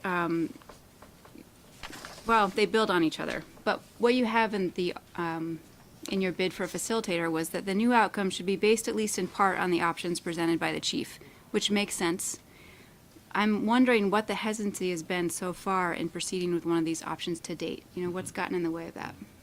Well, there was a series of options that range from no discharge to allowing discharge of different types of firearms. And the hope was to be able to hear from the public, because it's very passionate, we'll say, or you can call it polarized. You know, some camps that are very passionate about their positions. And we wanted to be able to have some professional to help us have those discussions, to say, here are the recommendations or as options for these different areas from the chief. What does the community believe is the right option to be chosen for that district? You know, or is there an option that's not listed there that they think would be better that they came up with? And that would be fine too. I think Jennifer's asking because there have been other exercises that have come up with recommendations that there were not actions taken on those recommendations. So how do we frame this so that what comes out of this actually leads to action? Yes, that's exactly right. So my understanding is that there's a bit of a history. There's at least been a task force that's worked on it, recommendations that came out of that, and then revisiting and looking at how did other towns figure this out, and getting some information and background, and also just getting some information specific to Essex. And still, with those options, I'm wondering what is the missing step between getting those options laid out and then making a decision for them, because that will help me figure out how this process positions itself. So, what's the question again? What? There's options that, for each Yep. of the sections, we're saying what option does Okay, the so public... I'll switch questions because I think maybe this one will be easier to answer. My sense is that you're either looking for consultation for the public to give you feedback or input on those options as presented, but there's also a flavor of part of what you're saying that's looking for to invite some amendments to those or to create something new. And those are two really different actions, and they probably require a different sort of decision-making process. One ends up being more of a negotiation than the other, and the decision then rests with different parties, or it weights the decision with different parties. So that's what I'm trying to narrow and hone in on. Are you looking for, did that other recommendation or those other processes not land because there wasn't either buy-in or clarity about the decision-making body? Are you looking for this group to renegotiate what those options are, etc.? Does that make sense? The task force that was put together back in, was it 2009? Ended up being, and the chair who ran it and wrote the report admitted that it was very one-sided, and for a variety of reasons. So we want to be able to have recommendations that the chief proposed, or at least these options, and have both, both sides or more sides be able to weigh in on it, hopefully equally, to come up with choosing an option, ideally, for those different zones that they could live with. Probably not anybody will like, but can they live with it as a group, and helping you facilitate that. I just put the option out there that if they have something that's smarter, that I'd hate to say, no, we can't consider it, but the chief did put some thought into those options for those areas. Ideally, if they could choose one of those as a recommendation back to us, and then it would be up to us to make the final approval to say how we're going to go So you're forward. looking for this process to create a recommendation that then you can review. Yes, yeah, And because you- it's yeah. our decision as to if we're going to make any changes or what changes that would be. But we'd really like that to be a very informed decision by this community conversation that we're looking to you to help do. Okay, so I'm going to ask this again, and it probably is going to feel like dicing words, but I'll try to be as clear as I possibly can. You can get information to inform the decision you make by trying to figure out what are the different opinions out there and what are the concerns. And you can make a decision based on that. Or another tack to take is to say, I'd like a task force of different representative folks who look at all these different stakeholder and interests, and for them to really hash it out again and figure out, looking at these options, what are the reservations, what are the cautions, what are the proposals, and then for that group to do that hard work of really reviewing and discussing and questioning and reality testing, and then bringing that recommendation to you. So that process would look more like a dedicated group of stakeholders, representative, definitely doing work with public outreach, but really a smaller group that is more committed to processing all that information before it gets to you, versus a public process that might look like public meetings followed by a public hearing, which is more of what's described in the second memo. And that's more getting some input so that people can weigh in, and then you as a deciding board review that evidence and then make a decision based on it. So when I try to figure out my job description, that's why I'm trying to figure out which way you're leaning, because it would be mayhem and chaos if I went out and and got in a lot of public participation and input, but then didn't have a group that was dedicated with time and attention to really figuring out and negotiating how to weigh that different input. So Knowing that, I don't expect that you all have the same answer on that, but it is something that before I can begin work, I need to figure out what sort of product you're hoping for at the end of it, and what role you want to play as a select board. Is that fair? And I think what I heard you say, Max, was the gap previously was that the recommendations that came in, it was perceived, or it was perceived that they didn't represent a holistic view of the community. So that's the gap that we're trying to overcome. That's Yeah, close. I'd like to have a community conversation about it, not just a one side or the other, but rather both in a controlled environment to say, Yeah. what could they live with? Yeah, you want to see from all the different views out there, and there are some that are affected by the geography, but there's probably also interests, maybe even that have a wider view. For example, management of the deer herd, as an example of maybe not a resident view, but another interest that is served in that geographic area. So getting that input, again, trying to figure out what the role of the public is. Is it to inform and be putting in those opinions, or is it to actually co-create a proposal or a recommendation? Anybody else want to weigh in? Sure. Yeah, I guess I'm not in favor of having another task force, because we've done that, and I think we'll be looked at as they're doing another task force. And I guess the question I have. And people get weary of it, right? You have to. Yeah, and right, and they're not going to do anything with this result with it anyway, because they didn't last time. Well, that's the fear, but that's not necessarily a reason not to do it. Yeah, go ahead. The reason not to do it. Okay. I understand. I wasn't here for the interviews, and I apologize for that. I was off vacationing, Jamaica. The question was, I wasn't sure if you were expressing a concern that one way versus the other would work better. No, I don't know that I think it's a matter of your intent and where you want this process to begin. Right. It's really the role that we're going to play. I would like to view this board as the ones making the decision as to where we're going to go, and I don't, but I'm not saying that because I don't think that as a citizen, a resident or stakeholder task force would not do a good job, but I just don't want to look like we're going backwards. Maybe that's Here's another way to think about it then. Rather than thinking about it as going forwards or backwards or good or bad, think about, how does it serve you to use a task force? How doesn't it?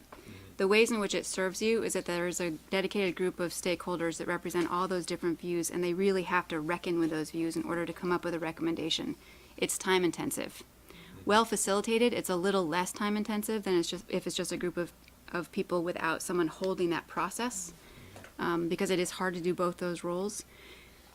It also serves you because there's a real difference between who is collecting the information and who is interpreting the information. Now, it doesn't serve you if that recommendation isn't then utilized and used, or if that task force doesn't represent all the views. It doesn't serve you if there's not good boundaries around that work either. So some of that is weight that I can carry and should carry as a professional facilitator working at process. And some of it is really just a decision point. So if you want to look at the other option of more public meetings and looking at these options to get information and see how they are received,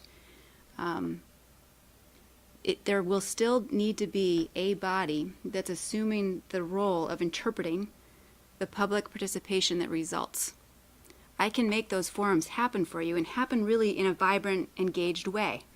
But what I can't do is interpret what happens and then present it to you, because then I'm in danger of co-opting the process just like any other process that came before. So again, right, it's a little bit more efficient, that process. It serves you in that way. It may not serve you if that's not the role that you want to take, or if you don't have a town entity that can do the interpretation. I'm not trying to sign you up for either one or the other. And it might be a question really about energies and how different individuals who have been through this before, and who might be available both from the public and from different interests to sit on that board, or that task force, or that committee, whatever your title is for it. Mike? I agree with Andy. I think we should be the ones that steer the car, and I have confidence.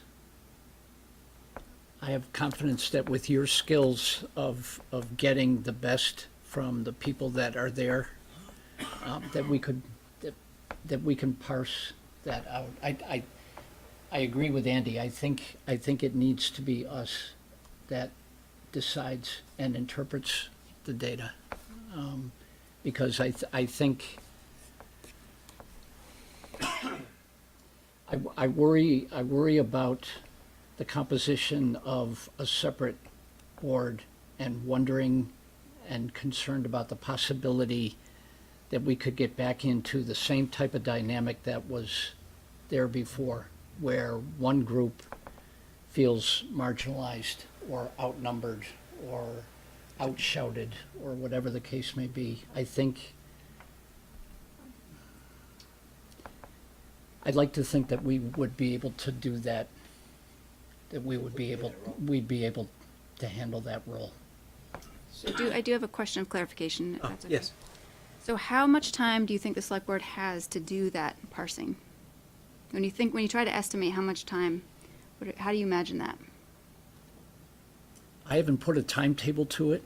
The one thing I can tell you with 100% certainty is that we need to get after this issue now, because there was one tragedy and two near tragedies, and we still haven't gotten off a dead center. And to my way of thinking, I for one, just speaking for myself, I'll put in whatever time has to get put in to get this right, because I'm scared to death that that somebody is gonna get hurt and we're gonna get sued. That's what bothers me. Yeah, so you have some legal interests that you're trying to protect, and just the sense That's of part of it. the longer that I don't this want feels anybody to ambiguous. get hurt. Yeah, the longer And- that this feels ambiguous or doesn't have a decision, you feel like there aren't people who can make informed decisions either about how they're using their space or where they're going and using their time. So if you are thinking that the select board would be the body that decides that, maybe what you're looking at then, just to give you an imagination on it, is more like a focus group kind of activity where you are getting a series of different meetings to get input, and you're using those focus groups to be as informed as possible about what all the different angles are. And then it takes some time to parse that out and make meaning out of it. A task force would do that, or the select board then, as you're saying, would assume that role. If what you're worried about is getting co-opted by one interest group or another, one of the things you'll want to think about is, if you have a task force or if it's the select board, how do you make sure that all those interests are represented in interpreting that data? And you might end up doing it by trying to figure out what's the majority of what I've seen. It's not a perfect science when it comes to focus groups. So there are some ways that can serve you well, and ways that it might not serve you as well too. Sue? So I'm probably in a little bit of a unique advantage because this is my last select board meeting, so I'm not, I'm trying to stay like very neutral in terms of, the role that the select board is gonna play going forward, but I have a little bit of a concern if the role that's gonna be played by Jennifer is collecting all this information, and then that information is gonna be handed off to the select board, and the select board may or may not have a process to really work with all of that information and get to the recommendation.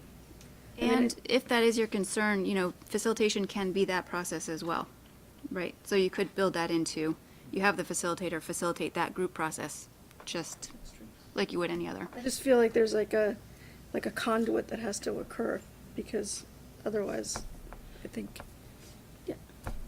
So what you're saying is, you would facilitate the process of getting the input from the public and others. And then you could, but you don't want to interpret the data, but you'd be willing to then facilitate the discussion of decision makers of how to get to a decision based upon what was presented. I think that's possible. I do think what it requires, if you go that route, is having some representation from decision makers at some of those forums, so you do get some firsthand experience. Well, I with them. think and maybe not necessarily participation, But But observation. Yes. the way it's done in the past when I've gone out to do some of that feedback and gap groups is that there have been, if it's a committee that's making the decision, one or two of those people will attend each focus group. And it's because they're responsible for working with that data in some way, and it's not real if they're not in those, Right. those rooms. Right, and it's not the same to watch it on video, no offense to Channel 17, but you have to be there and, you have to experience it. It's and- also not efficient, But but yeah. not necessarily participate in it because that presents another challenge. Different challenges depending on the personalities and depending on whether or not that still allows for good information to come and go. Right? Good. That answers my question. I think that's all, it's all options in a process design, right? And- So, And I would throw this out that, being new to the organization, new to the community, I would want to make sure that the processes that you design are as inclusive as they can be to all sides of the argument. That it be an open process that people feel that they can come and be heard on either side or on all sides of the argument. So, and that's the charge of a facilitator, and that people feel open and safe that they can do that in that setting. And once you get all that, obviously then you have a process that I think the select board could then work with to be able to make that decision and to use Mike's to get off the dime. yeah, so in the second memo, there's a suggestion that there's public meetings which create that forum for people to be heard, and not just feel heard, but actually be heard, and also get some information as well, potentially, followed by a public hearing, which would be a process where there's a little bit more formal commenting period even after. So a public Right. meeting allows for more dialogue and give and take, and then the public hearing might be a little bit more structured. I don't know if you have those or if that's a routine part of your procedure. Yeah, before we make any changes to that, we would have public hearings. Once we figure out what it is we want to present as modifications to it, then we'd have to have public hearings, Okay. maybe a few, So you at least have one. some of that commenting process built in. Sure. Yep. In Great. order to adopt it, we do, right? And I think the last component or some thoughts is there's just a segment of the population who's just not going to come out to a meeting, but maybe has another ability to provide their thoughts and feelings in some other fashion, whether that's a survey, whether that's an internet portal of some sort. But there's just a bunch of people that are just not going to come out, but they have Well, it's full. They have thoughts. something to say, yeah. Life is full, and there's different reasons for feeling like you can't quite get there. So if you're looking at feedback and focus groups, you probably are also looking at ways of bringing, for example, maybe a couple events that are more public meeting oriented. You might have a couple outreach focus groups to certain groups to try to get that feedback in places where people already feel intuitive and they know they can get people there. You can always have remote, just like I joined you for the interview, a remote for folks who can get on a webcam and feel comfortable doing that, but not everybody does. And you can also have a commenting or a survey where residents have their name and contact information to try to keep that from getting so anonymous that it's no longer helpful to you. So those are some of the ways that you can mix it in. Yep. Jim, if you do the focus groups, my understanding of a focus group is you'd be targeting people who use guns, hunters, then you'd be targeting people who recreate and are not hunters, and maybe I'm wrong, but I pictured as separate groups targeting different people to focus on their interests. But that wouldn't necessarily get people in the same room and sharing their opinions, and from what I've heard at some of the meetings, everyone's concerned about safety. It's just what's the appropriate best way to do it. So I'm just wondering if you do the focus groups, is there still a way to kind of create some dialogue between, as Max called it, two different passionate sides on this issue? Well, there's always ways. I actually don't consider focus groups as that specifically. I think you can get creative and think of it as a series of meetings designed to get as much input as possible, and definitely targeting some groups because you need those interests to be represented. Some people are going to do really well in a discussion format because they can tolerate it, they like it, and they have a reason for being there. And then there are other folks for whom that seems intolerable and a little bit of a waste of time, and there's just no patience for that kind of process. But the input is still really important that's behind it. So I don't necessarily assume that it has to be one or the other, or that those are mutually exclusive. I think what you want is to get as much input as possible to inform the different opinions that are out there. It might look like having an evolved frequently asked questions page, or some sort of map visual that is showing different interests as they pop up, so that people can see, it can spark their thinking, and they can add thoughts as they have them. But it is tricky with a series of disparate groups to create that arc of understanding. You might not get that. Yeah, I want to go back to your very first question before you reframed it. Can you ask that again? So it was, what has been the hesitancy in proceeding with one of the options to date? I would say it's political will. It's being threatened by people on one side of the issue who've let it be known that if anything changes, there will be consequences. So I think there's a lot of political capital that will be expended if the select board chooses to act on anything. And I just want to say it because that's the elephant in the room. I've been here long enough. I've been here 11 years. I've seen these proposals come, I've seen them go, and they all end up on the shelf. And so by consequences, you mean to the select board members? And their families and their pets, political or personal or otherwise. So it just has to be said because that's what happens. We want to get it right. We want to do what's right for the community. We always have. Yeah. And there are, again, lots of different ways to do that. So if you have a task force, they will also be sharing some of the same pressures. It doesn't necessarily get anybody outside of that pressure. It's really trying to figure out, of this process, what's going to give you the most balanced ability to weigh the different inputs. It might be the select board, it could be another town entity, it could be a task force of different representations who are then working with their representative groups to make sure that that input gets in there. So, I know, I hear you guys loud and clear that there's this leeriness about another task force. But I think that for me, what I hear in the benefit of a task force is buy-in from community members, because they would be not just putting in their opinion, but actually helping to define the solution. And I think there's definitely value in that. but does that decision have to be made up front, or can we have that information collected? Assume it's going to be the select board that makes the decision, but if we see the data that comes in and we think, well, maybe we do need to switch gears and get a focus group, whatever you called it, a task force, then couldn't we do it at that time? But let's assume that we could do it. It's a lovely question, and I know you'd like me to be able to say, yes, that's possible. The reason I would advise against it, though, is because every time that I have a chance to work with a group, it's a chance to start working with managing expectations and really receiving that information with great clarity about how it's going to get used.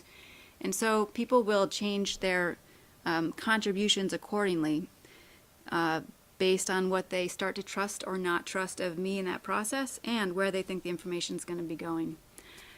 So I think it's inviting a bit of mayhem if you don't have it in advance and know what your structure is going to be. It also helps me knowing my job description and the scope of work.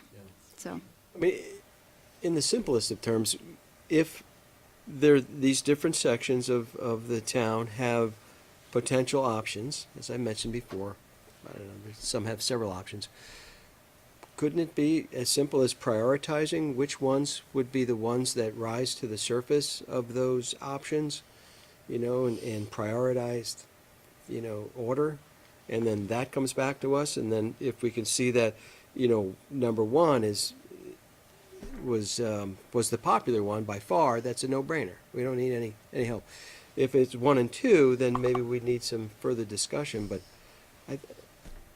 I mean, You know, I in a always- simple way, just prioritize what those options are with the community, and kind of put those in order for us to be able to make a judgment. I know, I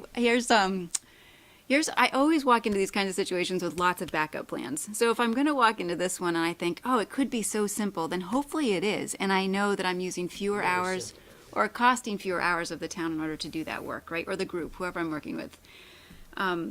So let's say you run through a pretty simple prioritization process and you say in a public meeting, you know, here's the option, here's the information, ask as many questions as you want. Let's just see, straw poll, what are the concerns or where's the common energy? ground? Yeah.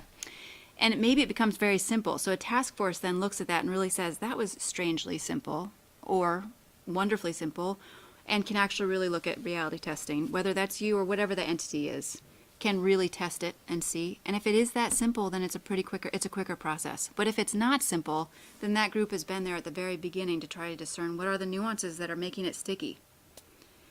So I don't know that I'd feel necessarily good about putting forth a process from the beginning that doesn't have the ability to really capture, if it goes awry or if mayhem ensues, isn't able to work with it well. If what goes awry? The Well- conversations? Conversations will come and go, but if there's a place where there's just a stall or some real concern, I'd feel really responsible if I let that fester and didn't give it an avenue to work through. So I would say plan for the complexity, and if it becomes simple, that's fantastic.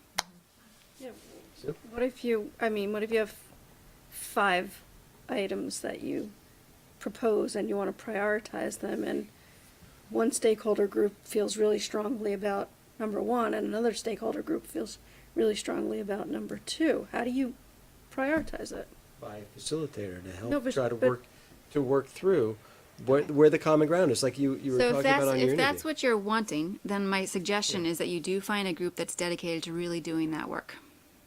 Because that's the only way that I get to really prioritize and do that kind of vetting. As opposed to just inviting. As opposed to having so a public meeting is great for information, but a public meeting can't necessarily do the negotiation if there's 2 really strong sides. Public meeting can't do that. It can get great input, excellent nuance, even changes, opinions could even change.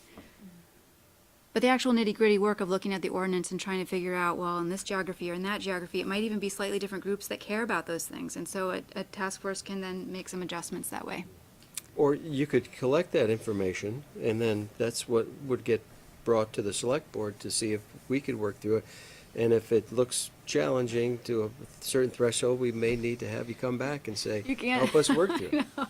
You can probably see my resistance, right? Yes, it's all over your face. It totally is. And the reason that I think that would be so if you could assign an entity that's not a task force, but is some other very clear entity that works alongside with that work, then it might get you out of the bind. I think working as a select board makes it tricky because it is all going to be, I think your availability is going to be tricky. And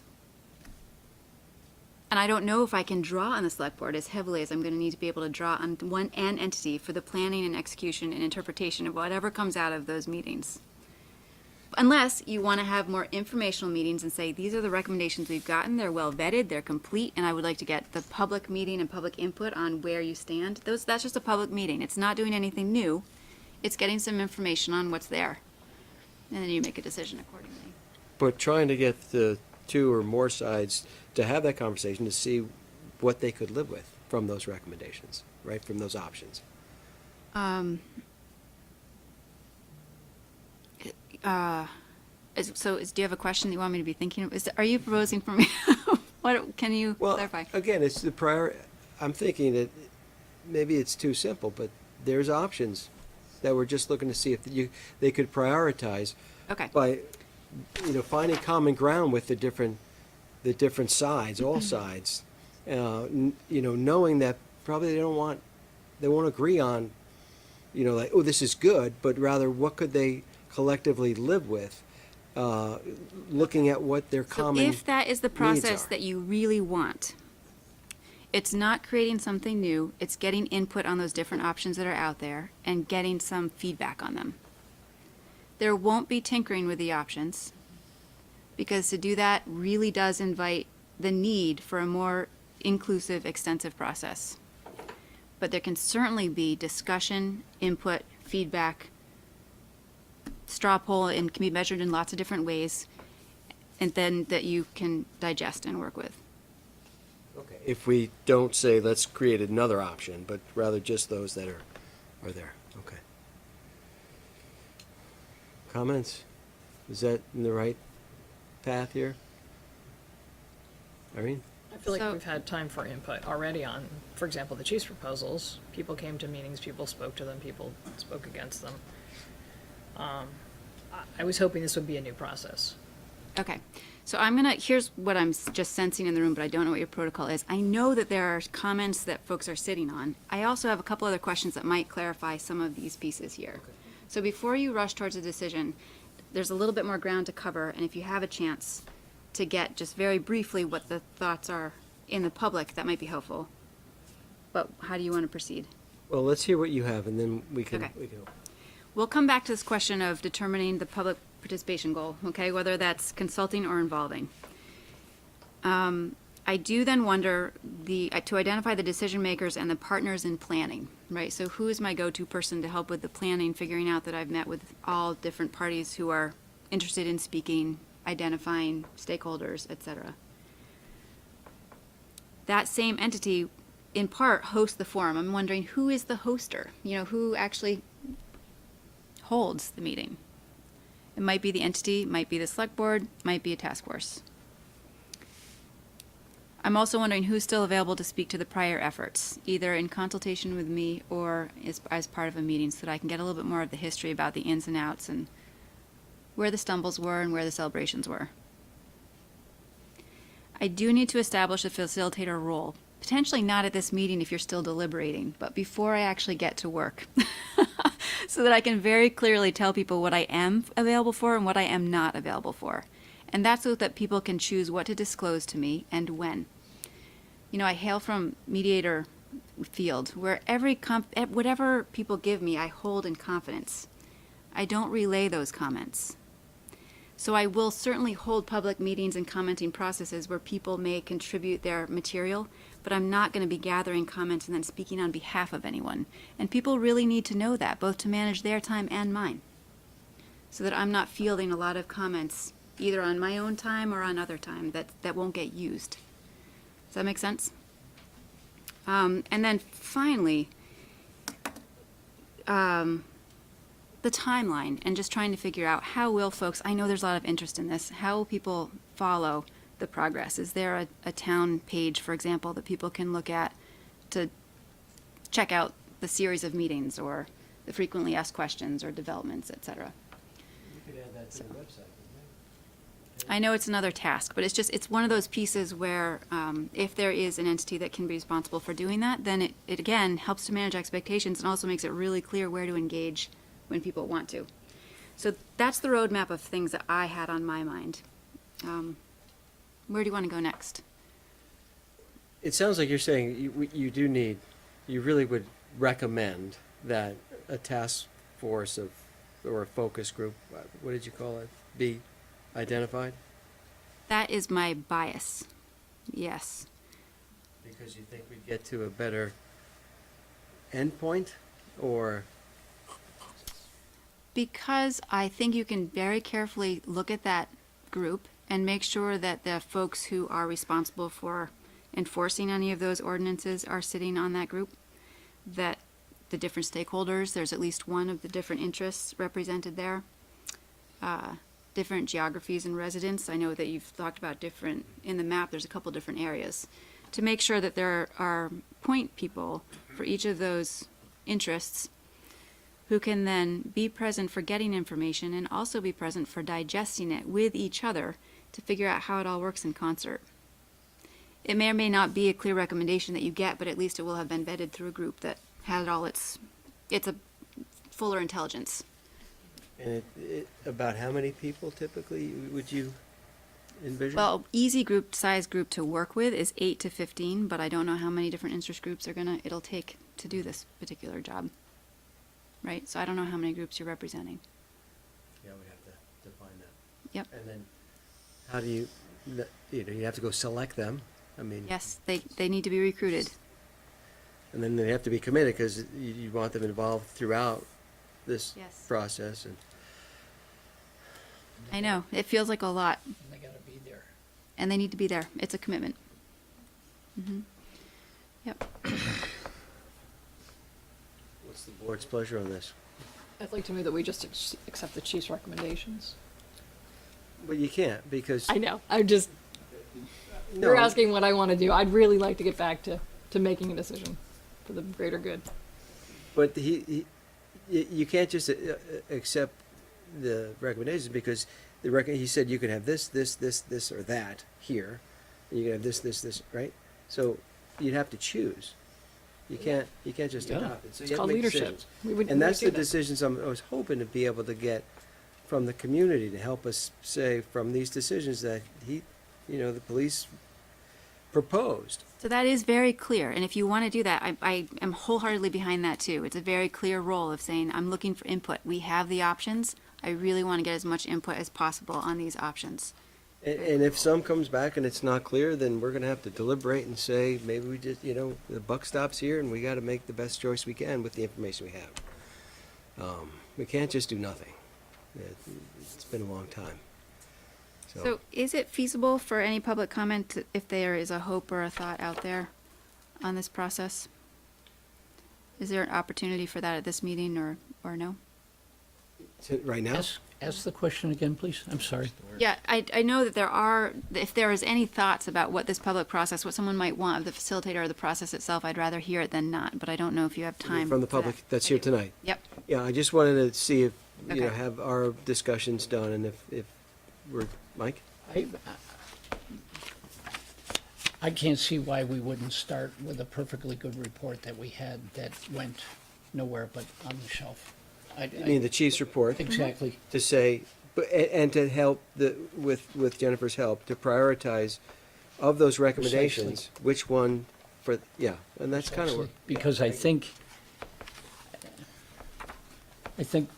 for, just speaking for myself, I think that, number one, it doesn't reinvent the wheel. Number two, we get current information because that's been sitting for a bit.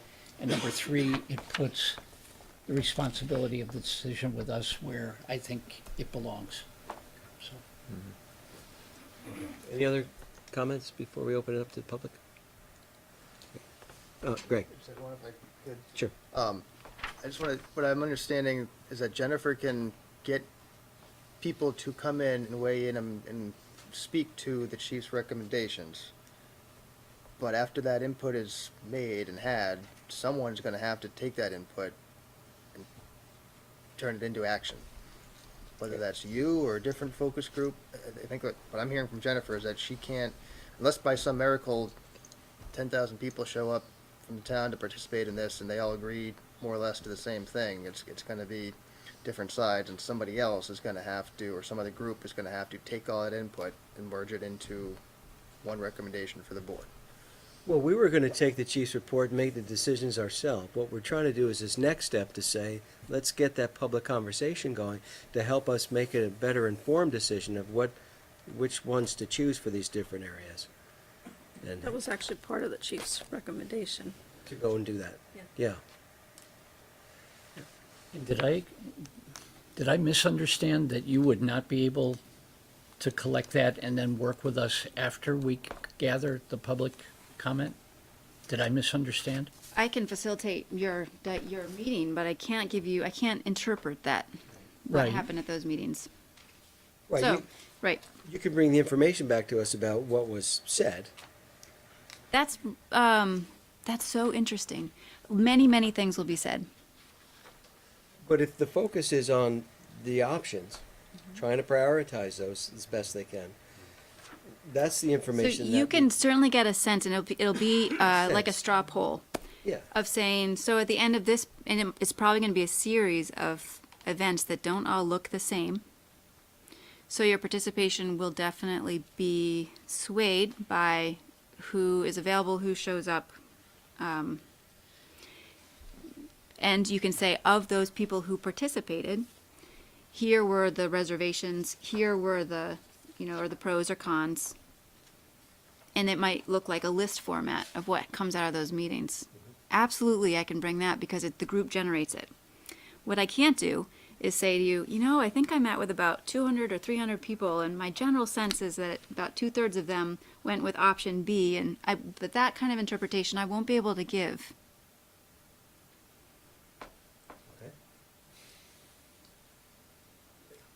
Everybody You okay with that approach, though? Because again, we were gonna make the decision ourselves without that information. What we're trying to say is, let's at least get some information from the public in a controlled way that we can then use to help make a more informed decision for us, knowing it's not gonna be a perfect process, right? Well, I mean, it's fine. It's if you're again, I think it's about just clarifying your objective. I think what you're looking for is information. You're wanting, but you're not necessarily looking to involve people in the decision making. You're looking for feedback and input. Right, because we're gonna make the decision, but we'd like to make it an informed decision. And that's why we wanna take the recommendation from the police chief to say, go and get that information from the public as best you can. And bring it back here, and we'll do the best we can with it. Do you suspect that will happen at a select board meeting? Yeah, it always has to be in an open meeting. Anytime we're working together, yeah, it would be an open process, absolutely. Might have to be a larger room. Yeah, it'll be, a lot of people wanna be there. Potentially. No, we can almost guarantee it. Yeah. We have experience there. Uh-huh. Yeah. Yeah, I wanted to open up to if there's any comments from the public. If you just raise your hand, state your name, and try to keep it limited if you would, please. You got it? Good. Again, if you could state your name and Sure. Your comment. Eric Koval. I live here in Essex, 82 Weed Road. Joy to hear you folks tonight. It's a passionate subject, and I guess just I haven't read the recommendations from the chief. I'm not a gun owner. I'm not a big proponent of guns, but I'm friends with many hunters, of course. And if it was me and it was my decision, I would side with the police chief. Those folks, he's got that job, and his job is to protect and serve. So why not defer to the people that understand how best to do that? And he's recommended certain things. Let's gather the public input, one meeting.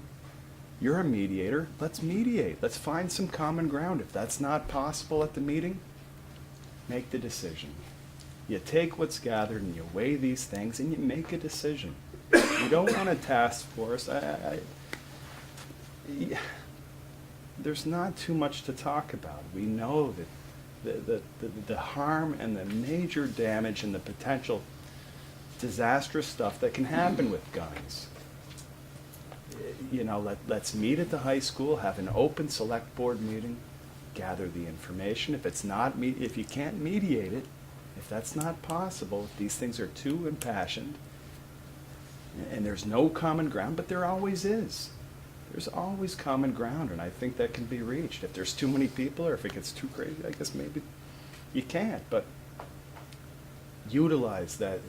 The police chief, the chief took some time to do it. We hired this guy. Let's go with it. But again, he gave options. He didn't say, do Right. this here. He said you could do this or that. Well, And- let's defer to him and say, hey, what do you recommend, chief? You're our chief. You're the chief of our town. What- You know, what do you He's a great recommend? We asked him that question. All And the right. easiest thing to enforce is no discharge anywhere. And that's just really not acceptable. Right. With- Then it becomes a geography-based decision. Essex, you know, in my opinion, Essex is changing, you know, to such a degree where in this area, you combine the populations of the town and the junction, and you're looking at one of the biggest cities in Vermont, right? I mean, if not the biggest city in Vermont. These two towns, it's just not the right area. It's not the right area for hunting, but that's my opinion. Right, and that's why we You know? want to have this facility. Right, Yeah. let's facilitate a meeting, but let's not make it so verbose and try to distill it to a point where I know it's a sensitive issue, and I know there's a lot of sides, and I got a lot of redneck friends that love, you know? However, You know, let's err on the side of protection. Here, we're in a metropolitan area pretty much. I mean, this is not the rural Essex I grew up in for 50 years. It's changed. But we want to talk about how to, whether we do a facilitation or not whether or not we're going to make changes. Right. What I'm looking for is just ideas, what you have for Yes. facilitated discussion, okay? That's what My we're- idea is, you know, no discharge in Essex. I Again, know that's I want to extreme. talk about how Oh, to facilitate it. So, right, so any requests that anyone might have of the process. Yes. Not the Right, to the content. process, not about shooting or not shooting. Okay. Patty And Davis. we all, three of us are Saxon Hill people, but I've been researching, because I'm retired, I only work in the summer with attorneys, but I've been researching for a long time. So if you want me to be on your task force in any way that I can help, I will. I have not lived in like him 50 years, 25 years right across from Saxon Hill like he does. Now there's 10 more houses by him. I just moved here 2 years ago. The only reason I moved here was because of this sign. It's a 30-mile-an-hour speed limit, says no shooting zone. This sign, I've talked to attorneys, I've talked to, I haven't talked to the Lutz guy, somebody from the office here, but Aaron somebody. Aaron, he's researching for me when this no shooting sign was put up. Because my 3 questions are simple, which then you can hash out if you want a task force or not, and I'll help in any way I can. But legally, I'm going on what is the law? Is this 30-mile-an-hour sign at the beginning of Saxon Hill Road that I first noticed when we closed on our house? Patty? The no shooting sign underneath, when was that put up? So that's the first question. Patty, it's not germane to what we're trying to talk about a I know, facilitation. well, So if you I'm could, getting if to you that, could my just point. stick to that. So would be my wonderful. point is, I'm researching legally, and finding out when the sign was put up, is it enforced?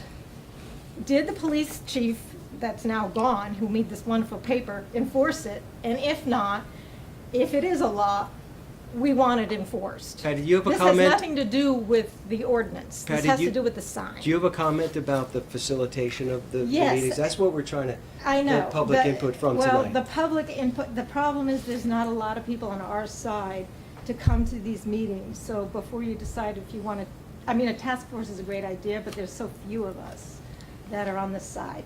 So I just wanted to warn you, even if we went to the high school, there'll be 50 hunters and 20, maybe would be a lot. But our veterinarian in town was going to come, but she couldn't. And there's 4 of us. Here's what I think I'm drawing that's very process related, which is that I do think there's going to be a lot of different inroads and points that definitely are linked to trying to figure out what the ordinance needs. You've mentioned a few, you've each mentioned a few.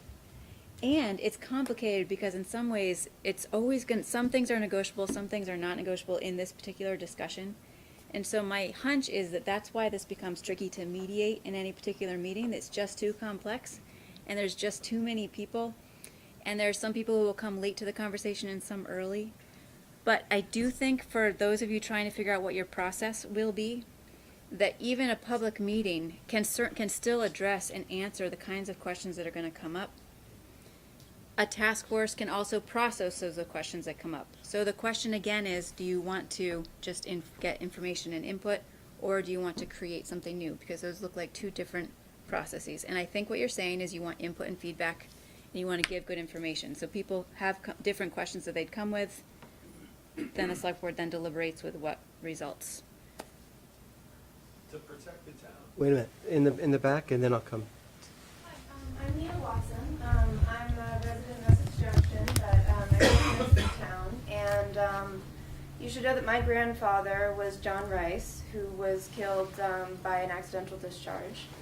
And I think it's past time that you do something about it, so I'm glad that you're taking the time to consider it. I think if we wait longer, another tragedy could happen, so I think it's important to really think about ways to finally do something about this issue. But in terms of what I'm hearing, I'm really not very encouraged by your process. I think, ultimately, you're not really looking for a public decision. You're looking for a decision amongst yourselves. So I do think that, especially among such a contentious issue, I don't think that you're really setting yourself up to really create a public consensus. So I'm not really sure what this process is really going to achieve. I think maybe a series of public hearings to understand the considerations are important, but I mean, beyond that, I don't really understand the process where you'd get some sort of organic decision in such a polarized issue without a clear method for delivering a unified decision. I mean, if it's ultimately on you, I think it's important that you educate yourselves, but ultimately I think you need to take responsibility for this decision as a group. Thank you. Sir? Go ahead. Yep. Russ Miller, Essex. I'm a little confused with this whole thing. To me, there's a lot of decision that was put on by the chief of police, and that's his opinion to make his job easier for all his people. But there's people out there that own 5 acres, there's people who own 100 acres, there's people who own 400 acres. So there's a lot of people out there that are hunters and aren't hunters that use this land and all that type of thing. Yes, I feel for what happened, but that was taken care of legally, and that was out of negligence, and that was taken care of. Will things happen? Could things happen? Who knows? But we need to look at the whole broader side of everybody that's involved. It's not just Saxon Hill, it's not just Lost Nation Road. It's a big part of Essex, and there's a lot of people that want to continue on with their rights on their property, the big farms and the smaller areas. What happens also to the people? I guess it was lost track there.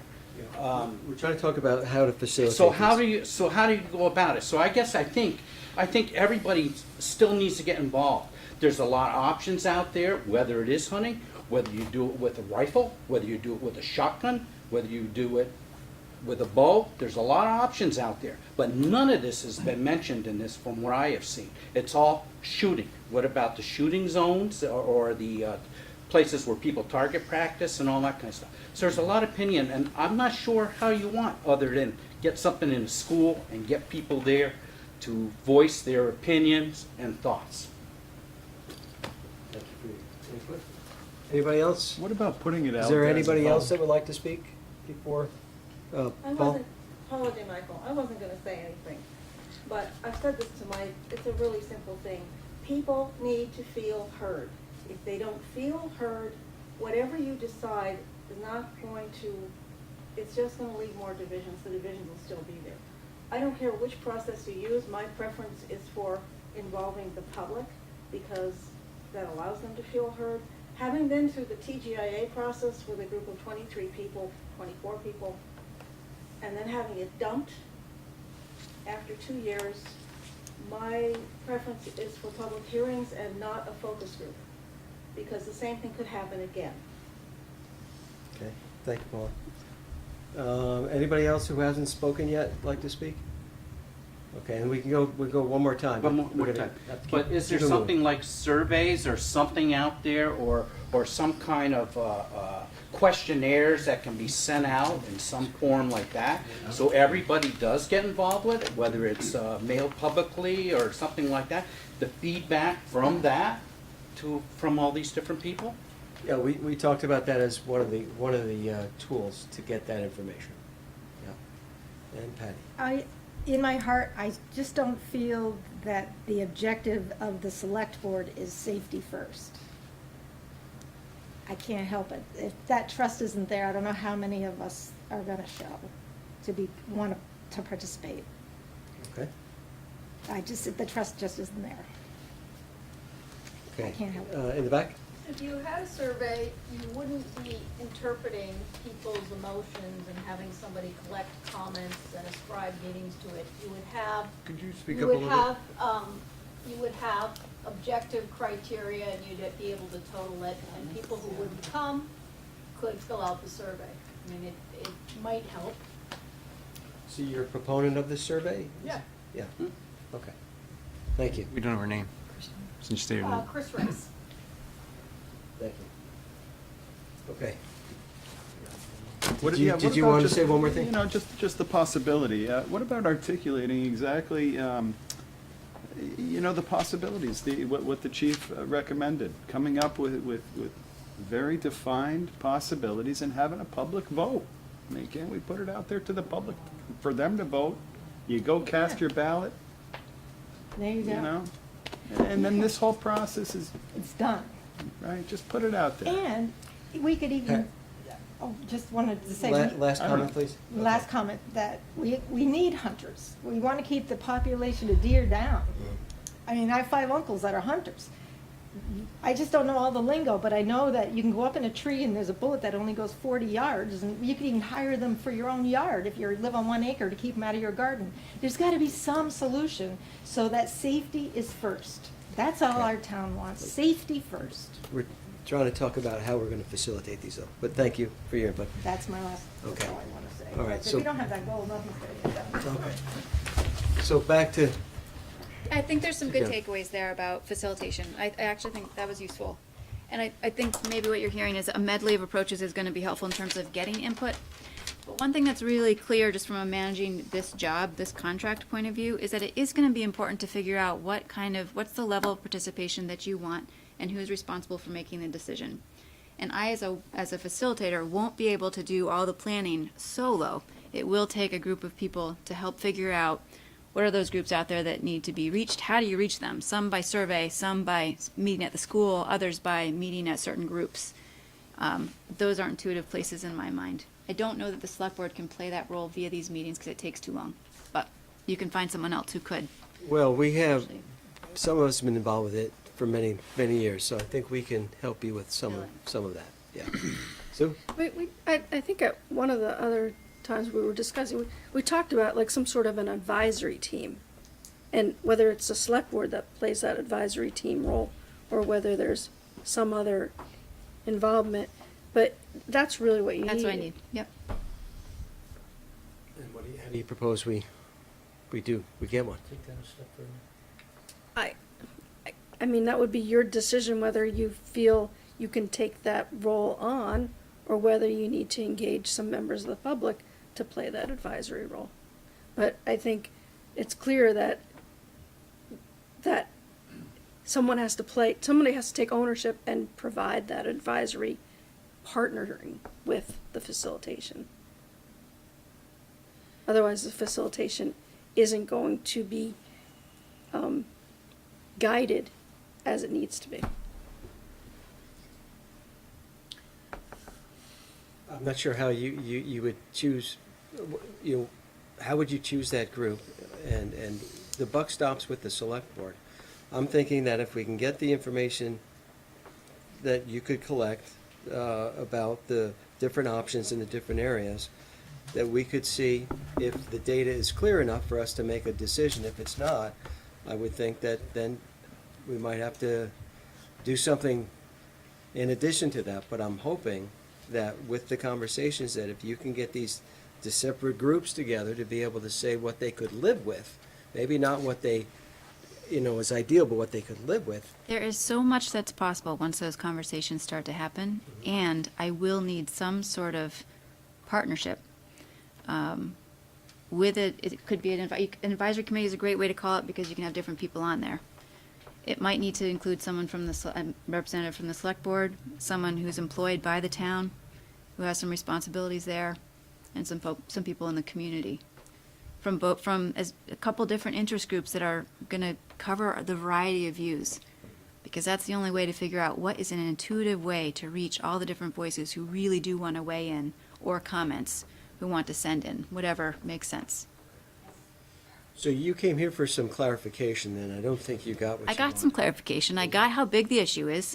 I understand how complicated it is. I get that it's hard as a select board even to figure out what tact is going to make sense. Mm-hmm. And I understand that you'd like me to make it as simple as possible and as inclusive as possible. So if I want to keep it as simple and inclusive, I need to know who my go-to people are. So if it's not a task force, it does need to be an advisory committee of sorts, because I think working with the select board as that body will be cumbersome. I think too hard. I think it puts too much pressure on, given the other things that you're trying to do. So maybe it's up to us to have a discussion about what that might look like? And since you cannot have 3 members of the select board, I would suggest 1 or 2 from the select board could be, and one is maybe a lead and an alternate so that they're able to attend all the meetings. It sounds like there's groups, and I think while he is going to be very upset with me after my next sentence, the chief of police or his designee needs to be part of that group. Yep. And I know why he'd be mad at me. He's brand new in his position, and he's got a lot on his plate. But this is something that the former chief put together, but he understands very well. And then I think this group needs to come back, not tonight, with some thoughts of who would be in that advisory and who's the staff selection person and all the, and a few, another sit down with Jennifer, with all of us, to then determine, website things, some thoughts and dates, and then move forward and just keep moving this so it doesn't lose momentum, so it doesn't, I could almost imagine it's going to, not be ready for this upcoming hunting season, but as a goal that it is in place, for, so, you're gonna have to, announce it, you have to get it out there, it has it, so you may not be able to get it to this hunting season upcoming in the fall, but certainly the next one thereafter as a goal. So that you keep that momentum, you keep your schedule, and you keep moving and to get a decision. You have some nuts and bolts in place, some advisory committee, a series of meetings, and then that, I know originally you'd wanted it to happen in a month, probably to keep sort of that momentum. Yeah. You could have a series of events that are around the same period of time, so it builds some synergy with it. Times when you think people will be available, times when you think people can come out, and that might vary depending on the interest group. So the next step then, I think I'm hearing from you, Elo, you're going to test to see if there's consensus behind it, is figuring out who those point people are and when we'll connect again so that there can be some real clarity. Until then, it would be really good to have on the website that it is in process. And right now, there's not a contact person for future comments because, or if there is, who that is. I don't recommend that it be me at this point. So some place where those ideas can come, or requests. I don't know. Those 2 things need to be put in place sooner rather than later. Good. So, got a little bit of clarity there. Yeah, Any final comments? I'm wondering how large an advisory group you would recommend. Are you thinking 8 to 15 again, or smaller? The smaller, the better. But not necessarily true if it means excluding people who then their wisdom doesn't get into the mix. I don't know how many different groups you're talking about, so we'll start small with some of that group and try to put the thinking together of who's not represented here so far, and then figure out how to recruit from there. Okay, well, that was an interesting discussion. Yes, thank you so much. It is a very passionate Thank you so discussion. much. Thank you, yeah, for coming in, Jennifer. Okay. Appreciate So it. I'll be in touch then, Greg, with you next? Yes. Okay, thank you. All right, have a good night. Okay, we're gonna keep going. Gonna go on to business item 5E, and that's adoption of the FYE 2019 budget, which we just did at town meeting. So, Greg? So the budget at town meeting, voters approved an additional $45,000 into the budget. There's discussion about putting it towards the police salaries to hire an officer starting July 1st as opposed to January 1st. Breakdowns in the memo, but the $45,000 has been allocated between salary and benefits, except for $455, which would need to go to the human services grants to keep that 1% up to snuff. Yep. So there's a line-by-line budget item attached for review with the updates that are there. If the select board takes the recommendation to adopt the attached budget as recommended, we can get this posted and finalize the budget. Okay, good. Any questions for Greg on the adopting the budget? Pretty straightforward. Right. Sue? Make a motion. Okay, go for it. Make a motion that the select board adopt the attached budget as proposed in the total amount of $14,344,932 with the $45,000 increase approved at town meeting being used to increase line 250, police salaries by $32,850. Line 251, police benefits by $11,695. And line 383, human service grants by $455. Thank you, Sue. Do I have a second? Second. Irene, got that one, Mike? Okay, any further discussion on adopting the updated budget by adding the 45,000 to it? Hearing none, all those in favor signify by saying aye. Aye. Opposed? All right, we got a budget. Thank you. Adopted. Thank you. Thank you all. Thank you all for your hard work and staff's hard work. Yeah, a lot of And the public's effort input. a lot of effort went in that one. It came out to a good place. Okay, so we're on to the minutes of March 5th, 2018. Do I have a motion? Would move approval of the minutes of March 5th, 2018 with select board member corrections. Irene, do I have a second? Second. Okay, let's start on page 1. Page 2. 3. Page 4. And page 5. Page 6. So, Page 6, row 250, says for every $1,000 residents, and it's really just 1,000 residents. right. Thank you, Sue. Okay, anything else on page 6? Page 7? Irene? Line 336 and line 338, it's allocate rather than allow, according to what was in the annual report for those motions. Okay. Thank you. Page 8? Irene? So on line 376, please, I'd like to change candidacies to candidates, and then I'd propose just completing the thought that was expressed by Mr. Farr. He was concerned about the way contributions may have impacted the current select board campaign. His comments were cut short by noise from the crowd as well as the moderator. Thank you. Yeah, that's the slip that you handed out. Yes, that's the slip I handed out. Okay. Anything else on 8? Irene? Sorry, line 386, Mr. Eustace, when I watched the videotape, did not ask for those opposed, I don't believe, so I'd like to delete most of 386 and the rest, 387, okay? And then for 389, I would just say the straw poll vote failed, delete the last 3 words and say to garner measurable support. Everybody okay with that? Okay.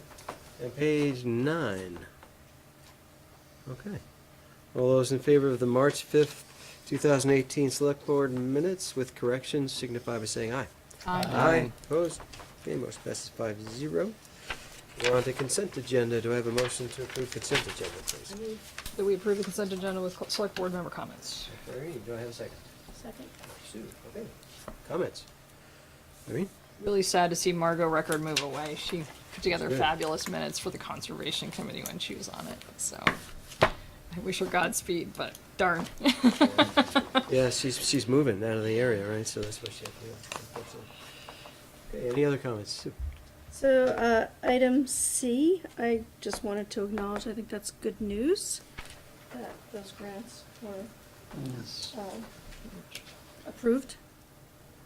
Yeah, And I happen to live on a cul-de-sac that has a green space in the middle, so I'm curious to see how that plays out, but it's good yeah, news. and particularly to just further that was Annie Castani, Dan Grigori, and Chelsea Mandigo. Mandigo, Yeah. who did that. So yeah, and there's like $3 million of storm water grants, which is huge. Very exciting. If we lose Annie or Chelsea or both, we are toast. Very fortunate to have them. So And- thank you, Sue. And then, item E, the paving grant. I didn't know whether, is that going to be on the agenda for another meeting? Because it was asking for support, no action, but support. Yeah, by approving the consent agenda, that's the support that they would need. That would suffice. Right. And then I just wanted to thank you, Greg, for getting the radar list. Oh, sorry it took so long. Consent agenda. Thank you. Okay, any other comments on consent? Irene? So on the radar list, we've got a couple of things here that are at 100%, and I like things like exploring the support for the Conservation Fund. Can we just delete the things that are done now? I will, but I wanted to Some show you point? that we It's the first time it's 100%. Okay, got it. Thank you. Anything else on consent? Mr. Chair, Yes, I sir. don't know if this is the right part, but Sure. thank you for the kind words to staff. They really do put a lot of effort into, looking for, finding, and evaluating grants.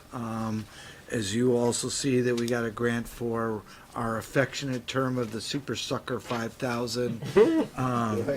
But for people who maybe at home, this is a very expensive piece of equipment. It is about $330,000. It lasts about 10 years. And so for the town and the village to work and get this grant and a piece of shared equipment that we use, it is a savings and a laudable effort. Plus with the stormwater grants that we go after and the road grant that we get, I want to let you know that the staff is very proud to be able to go and apply for those and get those. So, and they're not easy. And it really does leverage our limited tax Yes, it does. resources, so that's very much appreciated. Thank you. Other comments on consent? Andy? Which one is it? Number G, which talks about preliminary select board meeting schedule. I assume we're gonna talk about that at our next meeting.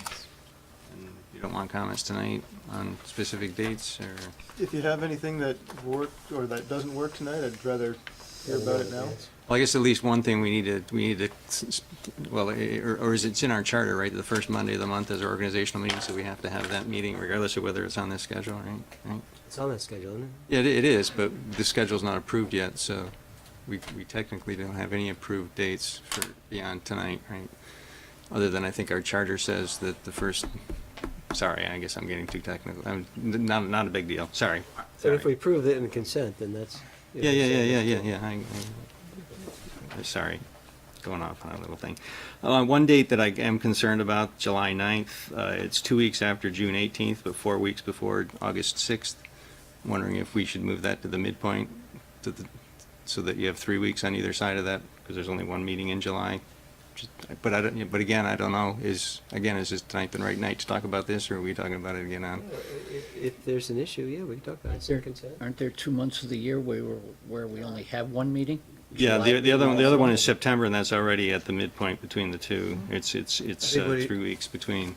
I think what he's talking about is, yes, you only have one meeting, but do you want it more in the middle so that there's less weeks to have There's to? 2 weeks before it and 4 weeks after it, in the where it's currently proposed. I would like to suggest that we move it to the 16th rather than the 9th in order to have it 3 weeks on either, 3 weeks between meetings rather than 2 weeks, then 4 weeks. Does anybody have trouble? Yeah, I have vacation plans, so I don't want to see it moved.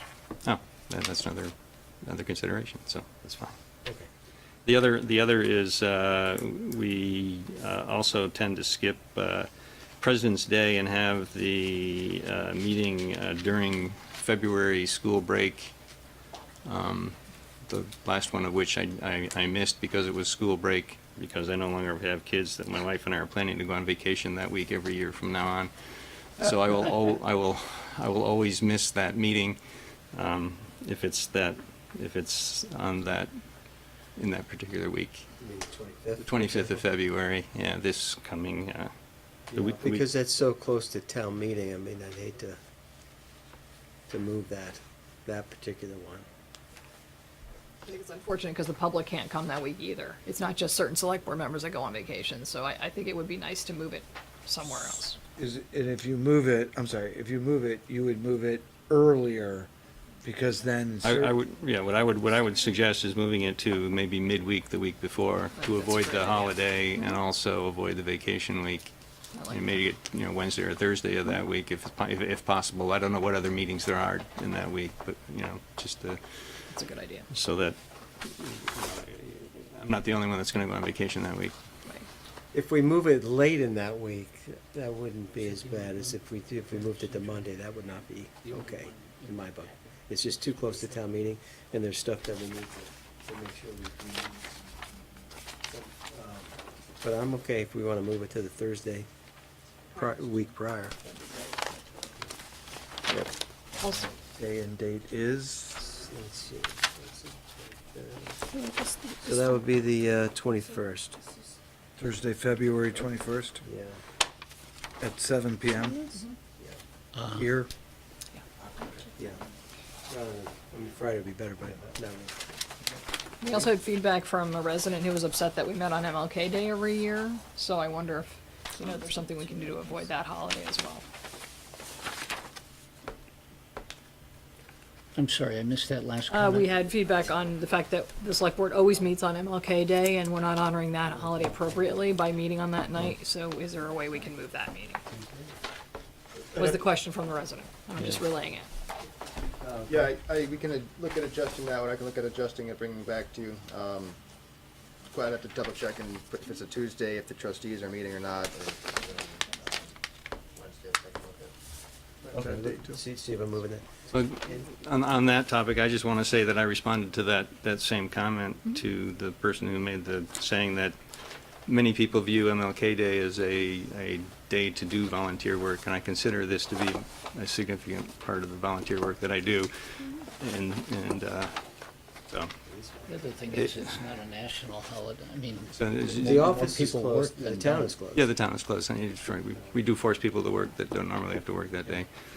I'm fine with moving it. I'm just saying that I did respond, saying that's what I did for my volunteer activity that day, was to go to that meeting.